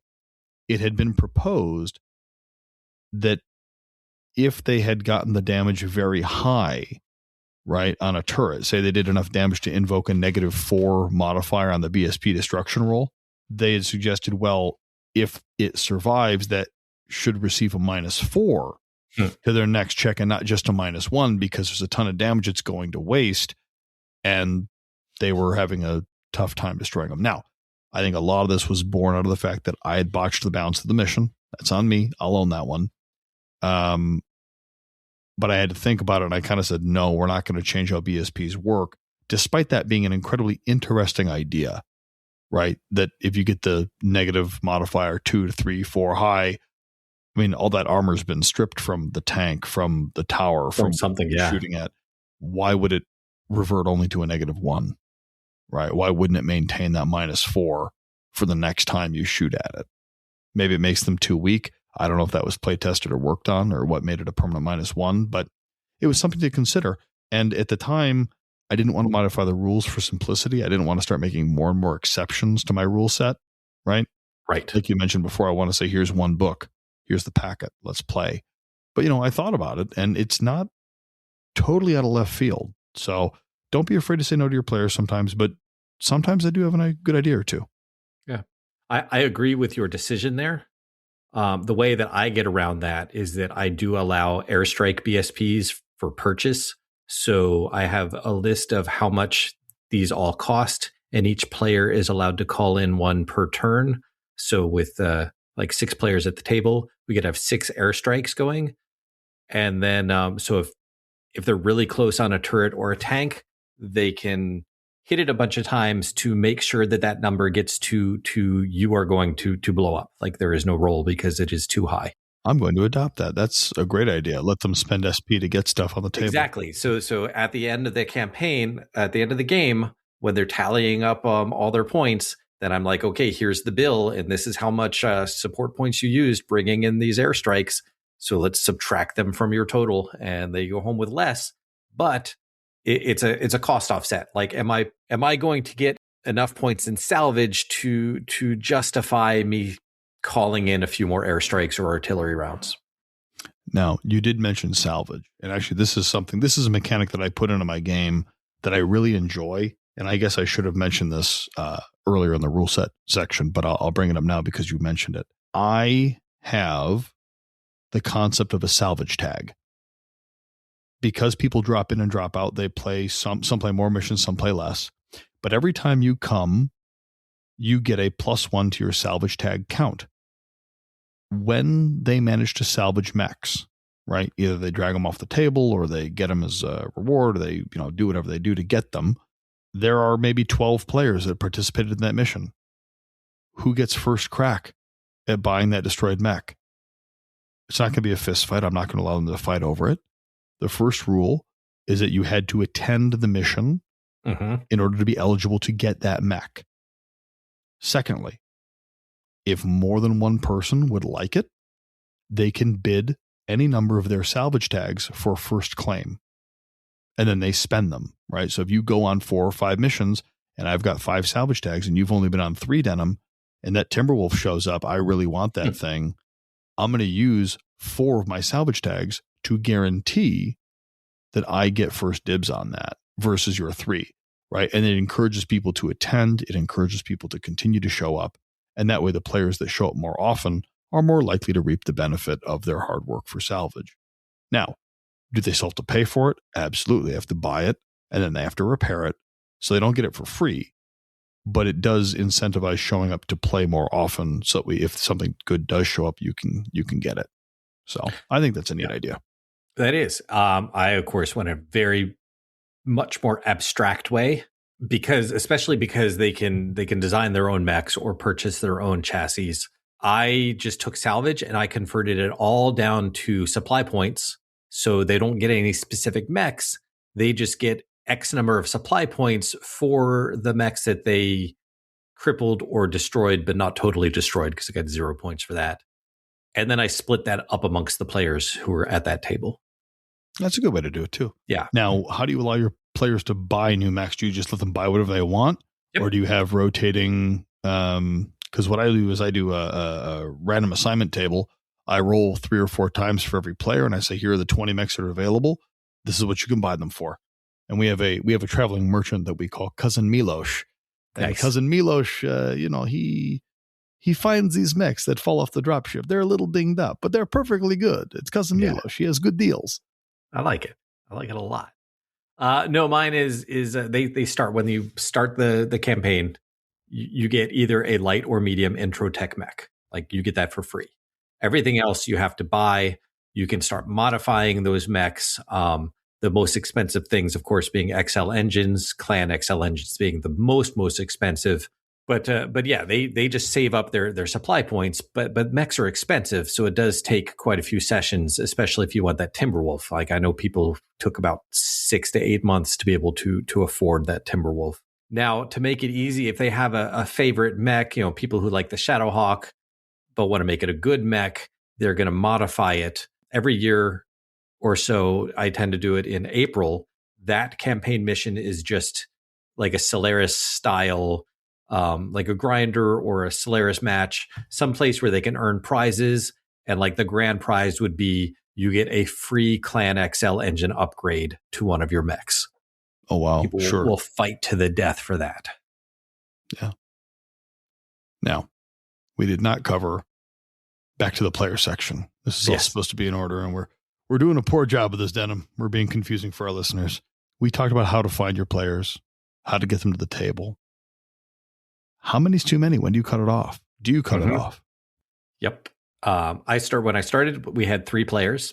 That was okay, a little bit light. Once we got up to 7, the turns were starting to get very, very long. I don't know how you do it, but how I do it is we have a table. All of the players are on one team, and then I control all of the Op 4. So whoever is the game master of the table controls the entire Op 4. Everyone else controls one mech. Once you get to 7 and above, it just takes so long. We weren't hitting our 3-hour time limit that I had put out. Some of the games were running very, very long.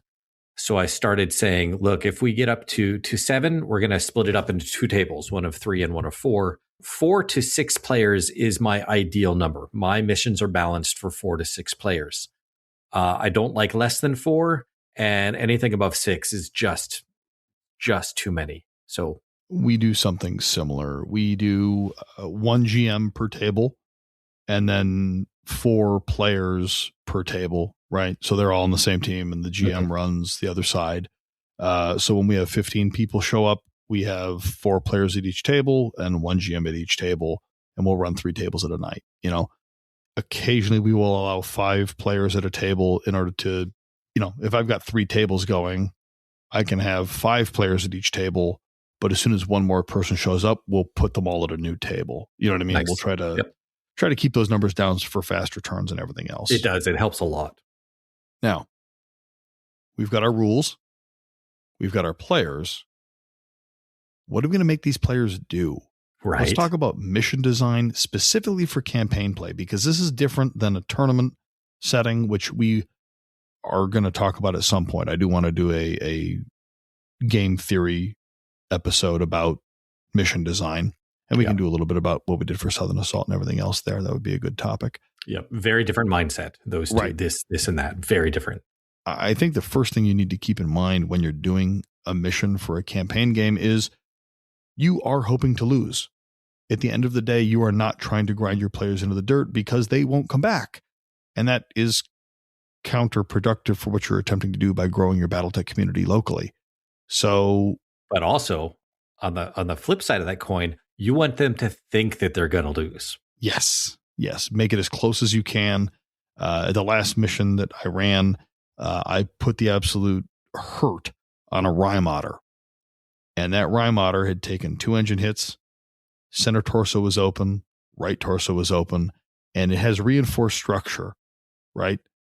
And if I had done 2 more damage anywhere on that mech, it would have floated into one of the torsos that was open, and it would have destroyed that permanently. Mm-hmm. That player was sweating bullets. And I like to pick on Howard. Howard's a nice guy, but he was sweating, and I'm like, good. This is what I want. I want you scared that you are about to lose your mech. Not all the time, but occasionally. And that's what makes it exciting. That's what gets your adrenaline up, right? Yes. So how do you balance your games, Denim? And what do you think are the important things to do? This is from years of experience that I've cultivated these ideas that I do. First of all, I like to make the op for about 80%, 75 to 80% of what the players bring. I don't tell them that, but that's just what I do. Therefore, me as the op 4, I'm already fighting an uphill battle. But then again, I play way more than they do. So if they were even BVs, the games would go poorly a lot more often. I similarly do. I think I'm about a 70% is what I do for mine, but I often have extra reinforcements waiting in the wings. A lot of my missions are timed. So if they start to dilly-dally or they start to try to get cute and salvage stuff or intentionally shoot off legs to drag mechs off the field, that's when an extra guillotine will walk in off the field or something. Oh, there's another heavy that we now have to, it's time to go. Yeah. I try to incentivize my players to play smart and play quickly, turn-wise, right? So they're not making this a 20-turn game. Yep. Another thing I do is I've had a lot of experience playing D&D. I was a GM for many, many years. I will make changes to my mission on the fly. If their dice rolls are going super poorly, I will change my tactics based on that. If they're doing super, super well, I will have reinforcements come out of buildings that were always there, of course. They just didn't know that. Or I will have landmines. I will have artillery come in. I can change that, and I can modify it so that it always keeps them challenged, whether they're doing super well or super poorly. I like to make sure, especially since I run the beginner table, that everybody gets shot at. I don't want anyone feeling like they're being ignored. So I will take shots at certain people, even though they're not ideal. I'm certainly not trying to min-max any games. I'm not being super efficient, but I'm there to have fun, and I'm there to make them feel like I am paying attention to them, which makes them feel that I think they're a threat, which makes them feel good. So a lot of my decisions are there to drive the story and the player interactions. Yeah, it's a good way to do it. I do something similar, but not quite the same, depending on what they're doing, right? If they're trying to blow up buildings, the enemy units will try to block those shots, stand in front of those buildings, and normally they will attack the person doing the most damage to the target, right? And that tries to force that person to fall off. That also has the desired effect of letting the other players step up and become more threatening. Or they get, if I'm punishing the Marauder 2 that's hanging out on a hill, the poor guy in the blackjack can run up and actually do something I'm not getting shot at. Great. Blah, blah, blah. Look at me go, Dad. It's that type of equal participation that you're really looking for. When it comes to mission types, I think there are a couple go-tos, right?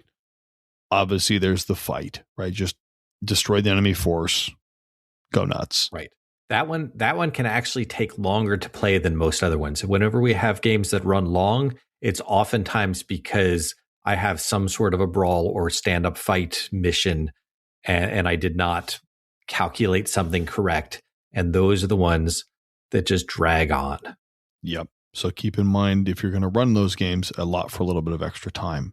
Scouting missions are always fun. Run out, scan an objective, get off the board. Those are great. I try to put secondary conditions in there, such as, try to stay 3 hexes away from any enemy mech so they can't identify you or they don't know who you are, right?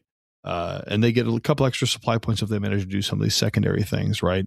Destroy all enemies on the map, or rather don't destroy any enemies on the map, right? Just trying to like leave no trace type secondary objectives. Those are always kind of fun to do. Other missions can include escorts, hold a fortress, hold the line type things, right? Don't let the enemy get through. Escape is always an excellent game mode. Their goal is just to get to the other side of the map, and the Op4 is waiting for them to catch them in a net, you know? So all sorts of mission types that you can really use as a basic framework to kind of tell your story. Denim, did I miss any, or do you have any that you like? The one that I use a lot as well that you didn't specifically mention is the like go to a building, pick up a person of interest or something of interest and bring it off the map. So a fetch quest, basically. Sure. Like capture the flag almost. Yeah, but you know, you never want to say capture the flag in a campaign mission. Like that's fine for a tournament, but you want to have a story behind it or whatever. But yes, absolutely, capture the flag. Right. Well, right. The go out and grab a thing and then come back to it. So here's a secret. There are only like 5 missions. That's it. Everything else is flavoring. It's what flavor is this recon mission? You know, what flavor is this capture the flag? But yeah, looking through all the missions that I've written, there are just maybe there's 5 or 6 distinct types of missions, and everything else is just variations from those. And you can get really creative because this is not a tournament setting.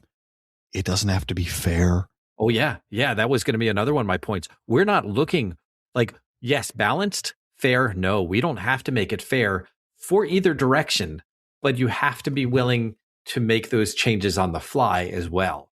But yeah, you can just do something that's totally like that's not how the rules work. And you're like, yeah, but I don't have to follow the rules. I'm the GM.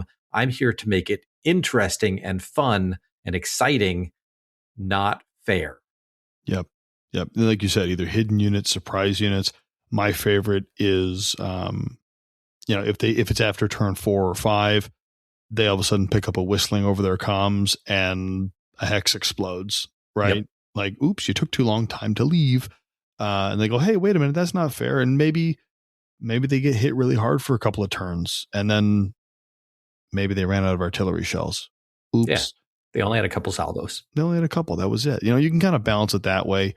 Sometimes the players see through it, but I think as long as they're in it for the story and they're in it for the ride, they won't mind too much. Yeah. You know?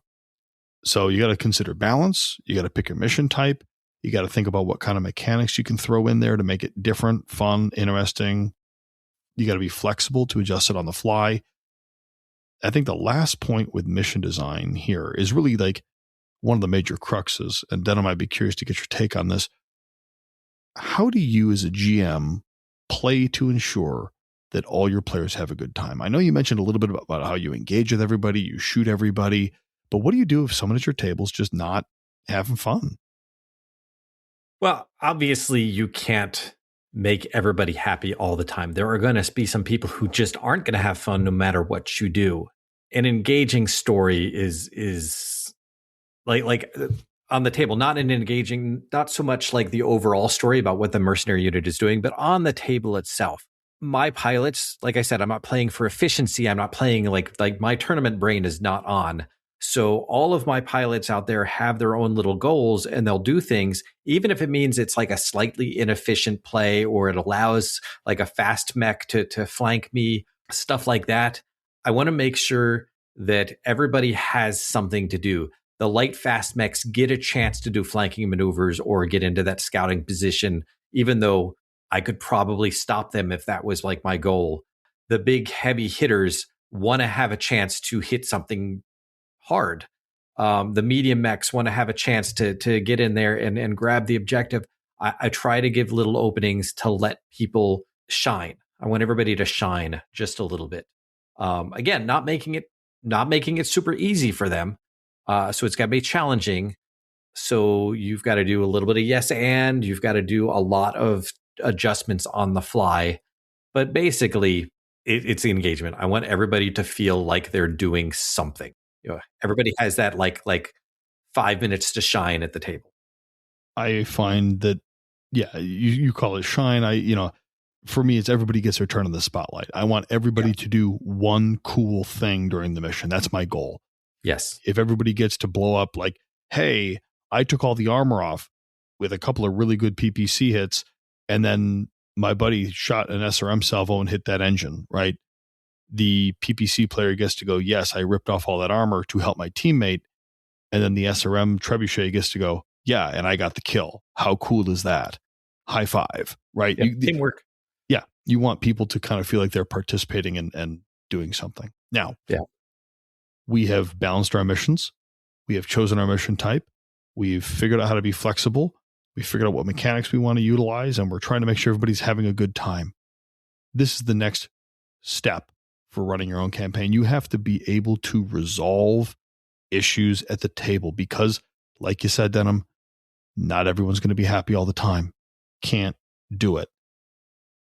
I want to talk real briefly about some of our top issues that we run into and how do we kind of resolve those? What do we do at our tables to try to keep things moving smoothly? And we'll just kind of see where we go. It is the hardest topic, I think. Like, we're going to have some ideas. We're not going to have all the answers. And you and I both still have problem players. So it's not like we know everything here. So, and I think you have to anticipate having problem players, right? Sometimes these problem players take different forms, and we'll talk about some of them as we go through this. But these problem players, they're not necessarily bad folk. They're not bad people. They just maybe don't understand what they're doing at the table or how it's affecting other players. So don't come down on them like a sack of bricks. Instead, maybe, either work with them or do things in your game to try to dissuade that type of behavior. So I think the first type of person that we run into most often are your power gamers. Yes.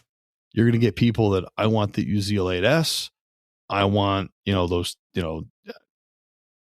give me those 4 heavy PPCs.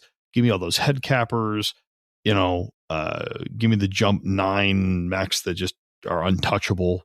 What do you do to try to curb the power gamers, Yeah, because it's the one I messed up on early on with some of these power gamers, because I'm like, okay, I can adapt, I can adjust. I will just make sure that I focus them down because they're just so powerful. They've got their jumping jack, they've got their seriously 14 medium pulse lasers and the targeting computer and all of this stuff. Like, they need zeros to hit. And so I would do things like use reflective armor, use pulse targeting myself, target them down even if I have better other targets. All that does is make them very, very angry. Yeah. Because then they think that you're picking on them or you're targeting them, which I am. And it's a lot of, well, this isn't fair. And what that's happening is those people are now not having fun, and they're causing other people to have to not have fun, and it spreads. Like, somebody not having fun can really contaminate an entire table. Yeah, I do find that the best way to handle them is to give them something to do, which comes into the whole being adaptive and being creative. So now I have I've got the mechs that I tend to choose from for the Op 4, but when I see some people like that, I do have a separate stable of mechs or objectives that I can throw out there to make them really feel like they're doing something, but it also distracts them from the actual mission, so that other people have fun doing the mission, and this person has fun taking out these incredibly hard targets for, but it benefits the whole table because everybody gets extra SP. Right. Yeah, it's like throwing a shiny ball to distract the overly excited dog.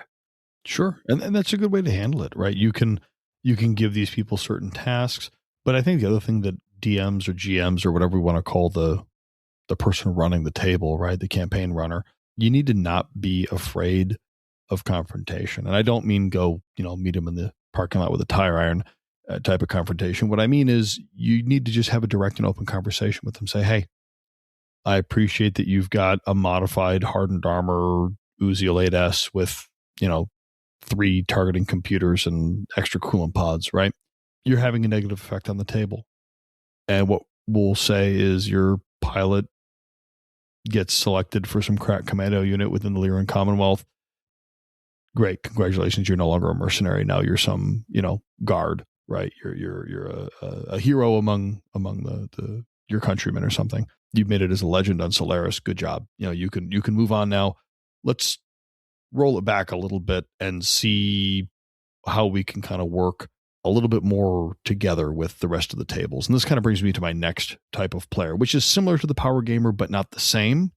Well, I was going to say that all of these examples, like, yes, Steve, communication is the best answer. Like if we can all communicate better, that's going to solve a lot of these things. So yeah. Well, sure. But some people are deathly afraid of telling somebody, hey, you're negatively impacting the table.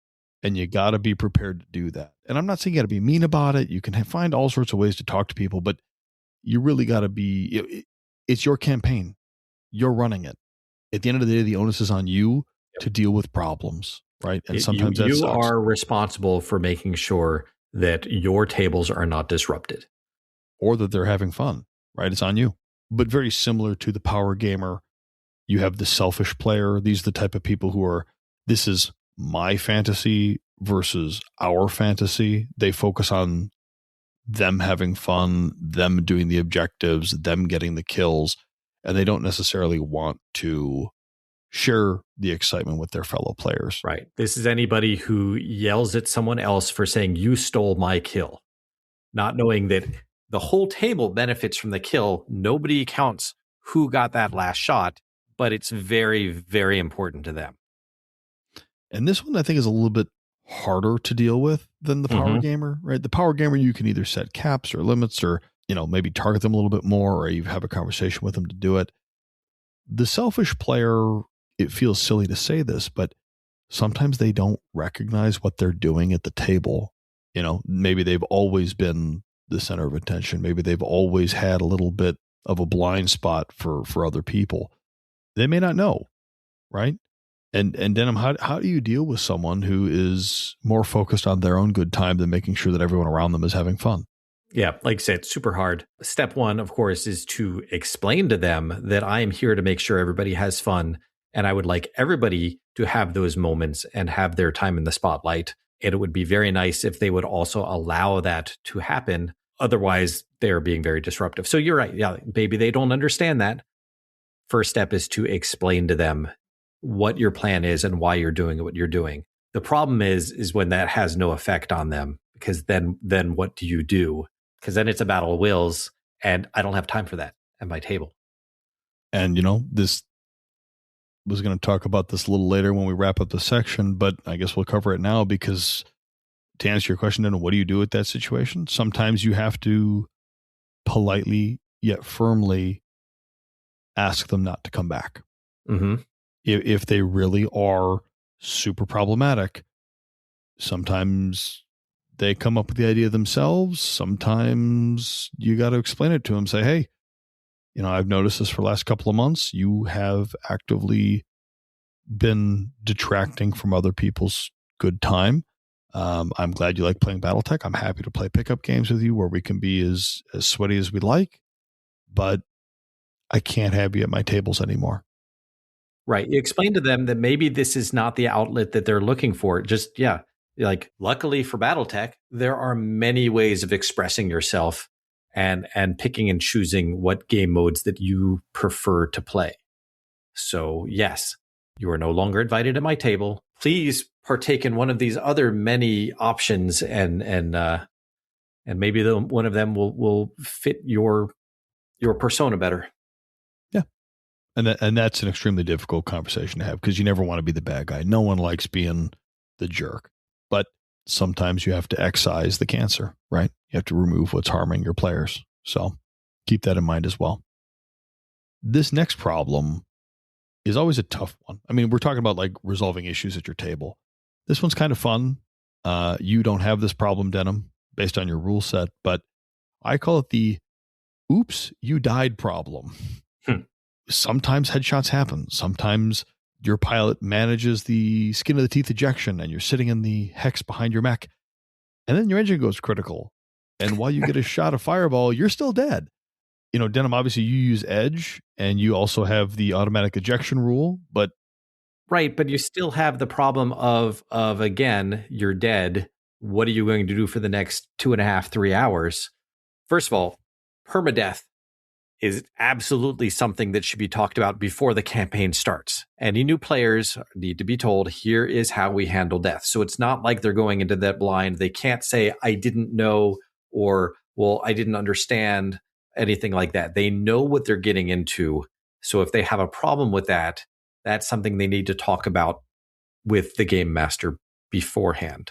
My frustrations, or the frustrations I encounter, are, like I said, people whose mech goes critical for one reason or another in the first 2 turns of the game. I don't like that. The things that I do to prevent that, of course, everybody gets an edge.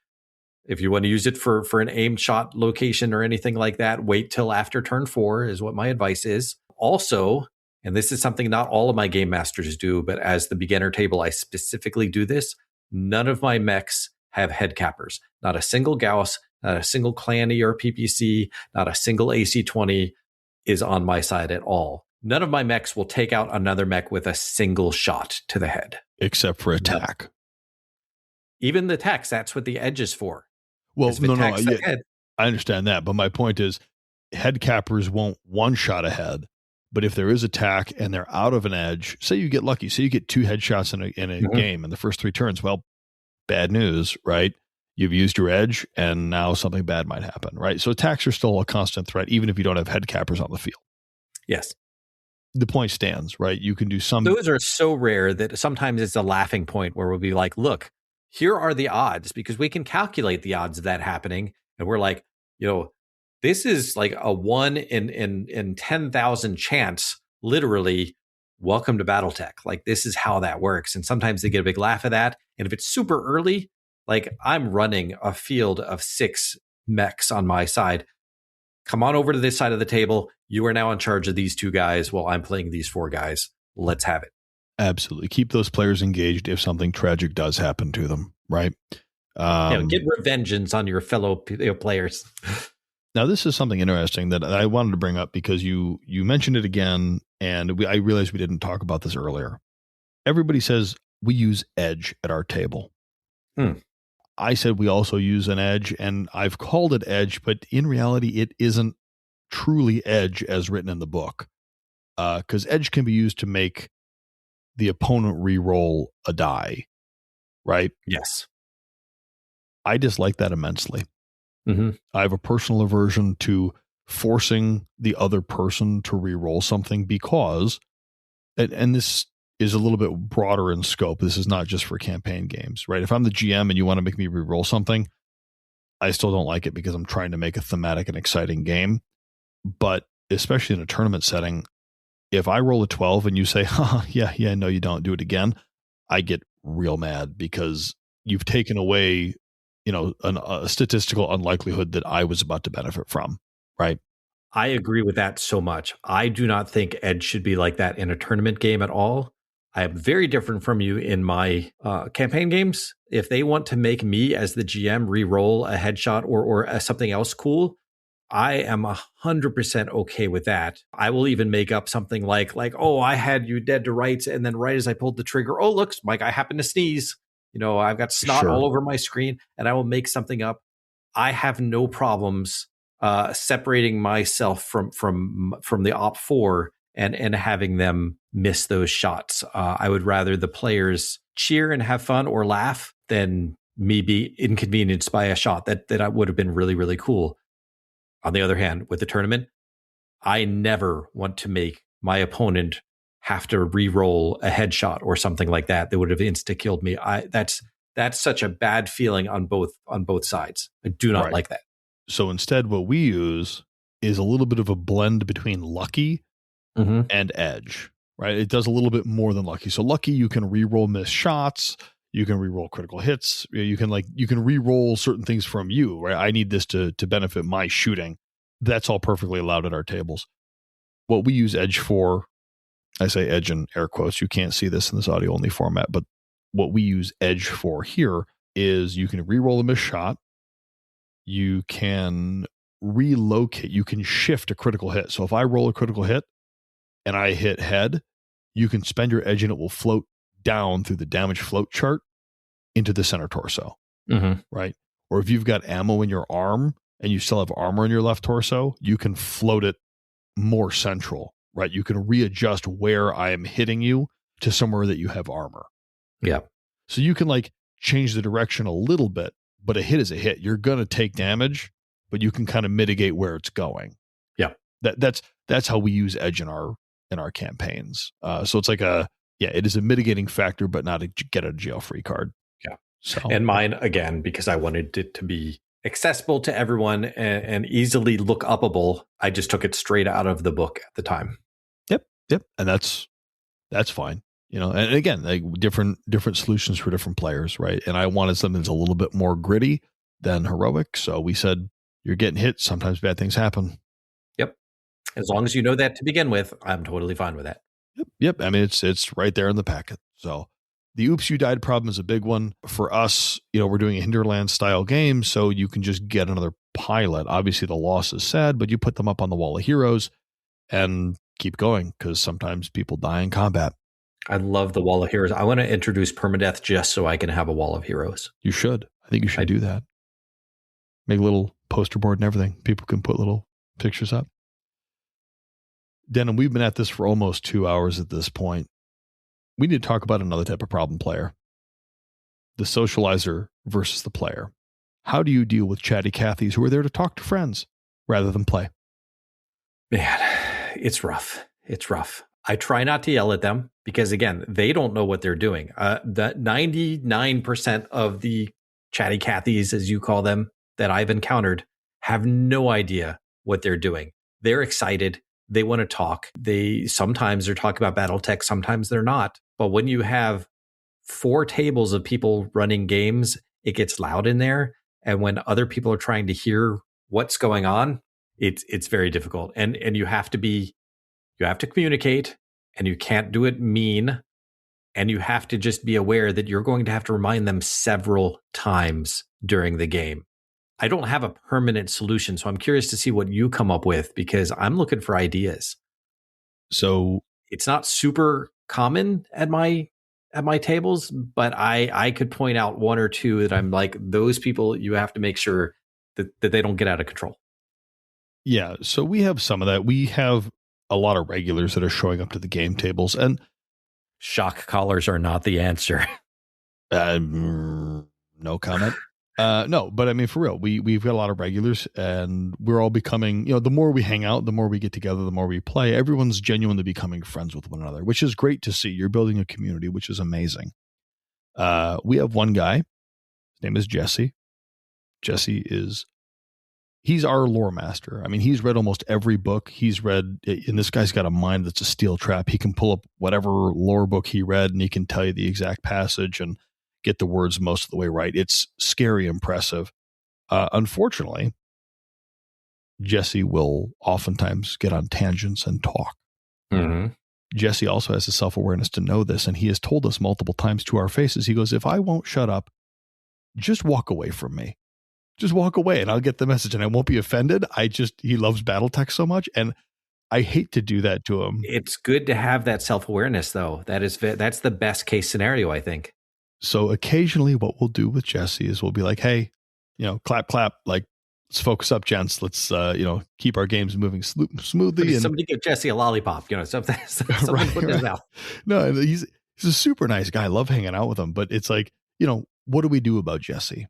And it's the gentle reminder. And when it gets later and some people have needed to purchase a couple of edges throughout, the evening, my patience wears a little thin sometimes. And maybe I'm not as gentle as I ought to be, but the occasional like, hey, you, let's go. It kind of keeps people on track. But this is one of, I think, the least offensive problems that you're going to have at a table, because it means that people are having a good time. Yeah. So you deal with it, gently remind them, maybe give them something to chew on so they can't talk. But overall, it's just something you got to deal with, but annoying nonetheless. But again, as long as you're aware that things like this could happen, it's less likely to disrupt your game than if you just had no idea that, because this will happen at your table. It just will. The longer you play, the more likely all of these will happen. Yep. Now, how frequently these issues occur, I think is the last of the 5 things that you need to worry about when running your campaign, and possibly the hardest. Yes. Scheduling. Yup. How and when do you run your games? Denim, you do once a month? Yep. On a Saturday. The second Saturday of every month. And the hard part was that that's not the day that we started, but because of scheduling with other games, we had to move it at some point, like a year and a half, 2 years in. That was one of the worst things to ever happen. If you can, talk to the place where you're running it, like if it's a game shop or whatever, find out what works for them and do your best to make sure that never changes, because people are habitual. And if you change one thing, you're going to, we lost players because of that. We gained some for some who couldn't make it to the other one. But I think that was the biggest loss of like one-time loss of players, was because we changed it to the second Saturday of every month instead of whatever it was before. Yeah. Like I mentioned, we normally play on Friday nights for our pickup games. Mm-hmm. My general schedule allows me to go to the game shop twice a month. One Friday I hang out and just play whatever I want, and one Friday I run the campaign. Which Friday is which changes month to month to month because my schedule is ever changing, but it will always fall on a Friday game night. Mm-hmm. So the players know. I announce it in our Discord. They get a mission update.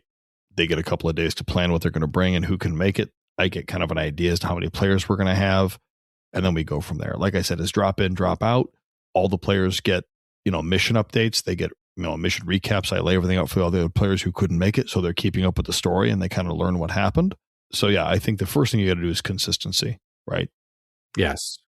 You got to keep it the same. Try not to change it if you can, but that's the best way to grow your player base too. Because like I said, I started off small. It only got up to like 7 players, probably the first 6 to 8 months. But the longer it went, even on the days where it's campaign day and I've got everything set up and like nobody's there, or one person shows up but they're not there for campaign.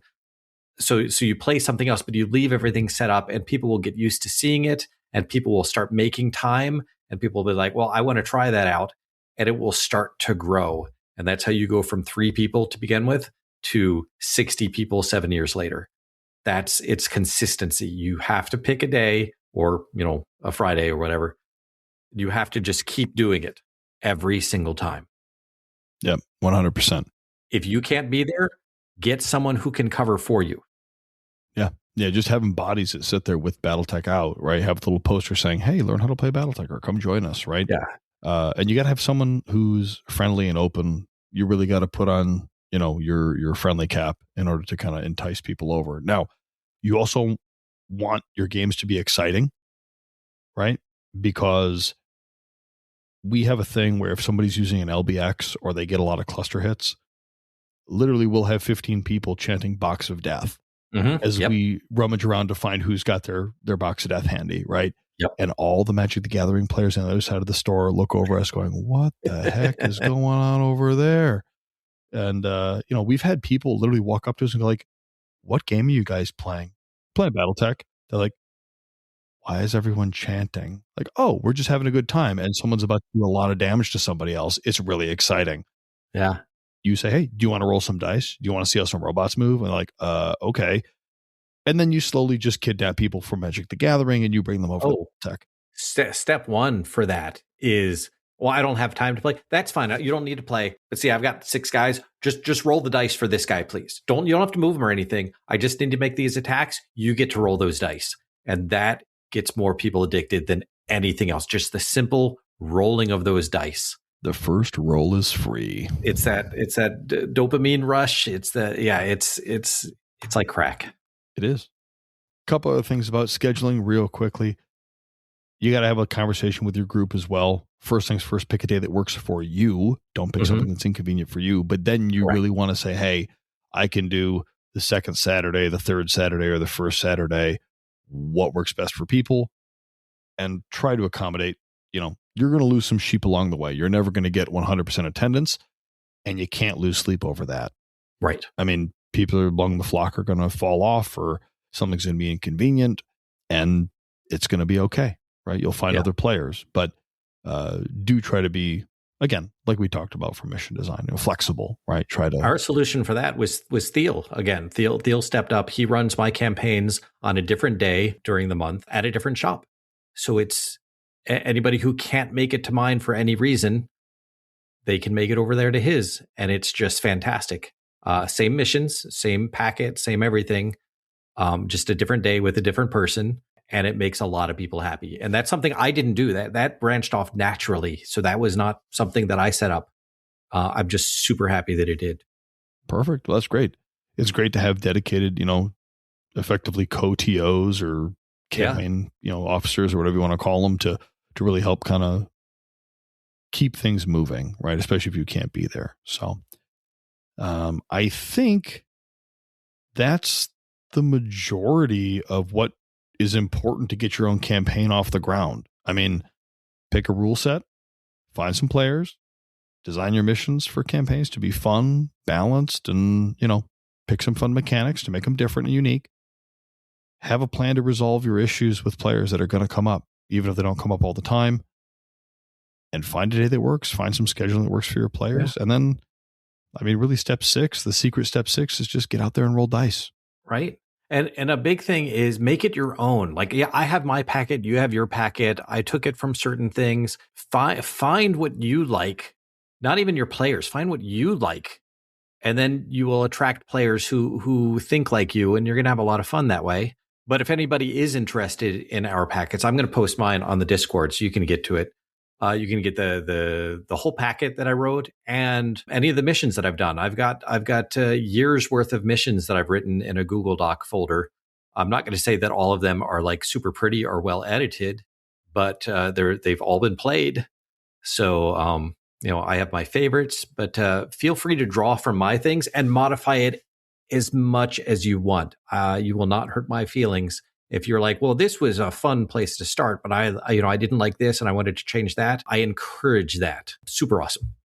Yeah. I'll see if we can figure out a way to put those in the show notes so people don't have to go digging in the Discord if they don't want to. But I can post my Alpha Strike packet as well if you want to run a campaign in Alpha Strike. And I'll dig up my classic one so people can kind of see what I'm doing with the Hinterland style campaign. We can certainly put those out there. And if you guys have any questions, please. Campaigns are something that we hear a lot about. How are you doing yours? What's your rule set? What do we do? How do we do this? This is why this episode came into being. Yeah. Send us emails and we'll either answer them in other episodes or we'll try to squeeze them into episode 141 when that comes around. Or if it's a very specific question, we'll just reply to you. Yeah, we can just do that too. Because we covered a lot of the generalizations, but I'm sure that some of you trying to start it up will have very specific questions like, what would you recommend for this specific situation? Just send us a message and we will do our best to answer that in a timely fashion. Yeah, you can shoot us emails at themechbaypodcast@gmail.com. You can find us on Discord, and encourage your fellow players to give campaigns a chance. They're a great way to have laid back, fun storytelling experiences that you can make a lot of memories doing. It's a totally different way to play if your traditional method is a regular pickup game or even, mainly campaign play. So I think campaigns are great. They will take a lot of your time. There's no doubt about it. Between building op4, building missions, trying to balance things, trying to figure out where the story's going to go. Or what are you going to bring? You have to decide that. What are you providing other players? Like for me, I provide everything. Somebody could come in off the street, not have anything, and I will provide everything for them. But that's not viable for everyone because not everybody has 3 or 4 of every single mech put out. They just don't have the resources. So figure out what you have, what you can provide, what they have to provide, and make sure that they know that before showing up. Yeah. And you have to anticipate the unanticipated, right? For example, I had a mission where the bad guys were trying to break their leader out of prison. And this was a base defense mission. And we had some Karnovs coming in that were going to land inside the prison walls, and they were going to snatch their leaders off the roof of the prison and take off. Well, one of my players said, hey, that's weird. There are these like helicopters or VTOLs kind of hanging out over here on the side of the map. We should prioritize those and shoot those down. Well, the next 3 missions that I had written revolved around that bad guy boss being out of the prison. And it totally messed up my narrative because they shot all the planes down. I can't unshoot those planes down for them. I'm not going to rob my players for a job well done. So you just have to be able to adapt, and maybe your plot arc gets cut short and then they move on to the next contract or they have something else happen, right? So be flexible. I mean, being flexible, I could not agree more with that. I think that is an overall strategy that I've mentioned several times. Anything else, Denham, before we wrap up this episode? I mean, we could probably talk about it for another hour or so, just giving little stories or anything like that. But I think we've done some good work here today. And again, folks, if you have any questions, reach out to us, send us an email. We're more than happy to try to help you guys out and get your campaigns off the ground. Because if there's one thing I want to see, it's more people playing BattleTech. Well, come on back next time, where Josh and I are going to cover our experience at Brawl in the Bluegrass. You hear about that tournament and all the fun things that happened while we were down there. I want to thank you for listening, and thanks to all of our patrons who help keep the lights on. And I certainly want to thank Bobby from Fortress Miniatures and Games for being an absolutely fantastic support network for the hobby and helping the community at large. And, of course, helping Denham and I and Josh getting our hands on the latest and greatest plastic that our hearts desire. Feel free to join in the conversations we have every day on our Discord and send us your questions at the mechbaypodcast@gmail.com. Also, get out there and tell your friends about us. I keep running into people who don't know who we are or what we do. So go ahead and spread the good word. Don't forget to support your local game stores and get out there and roll those dice. Thanks for listening. And remember, through salvage, all things are possible.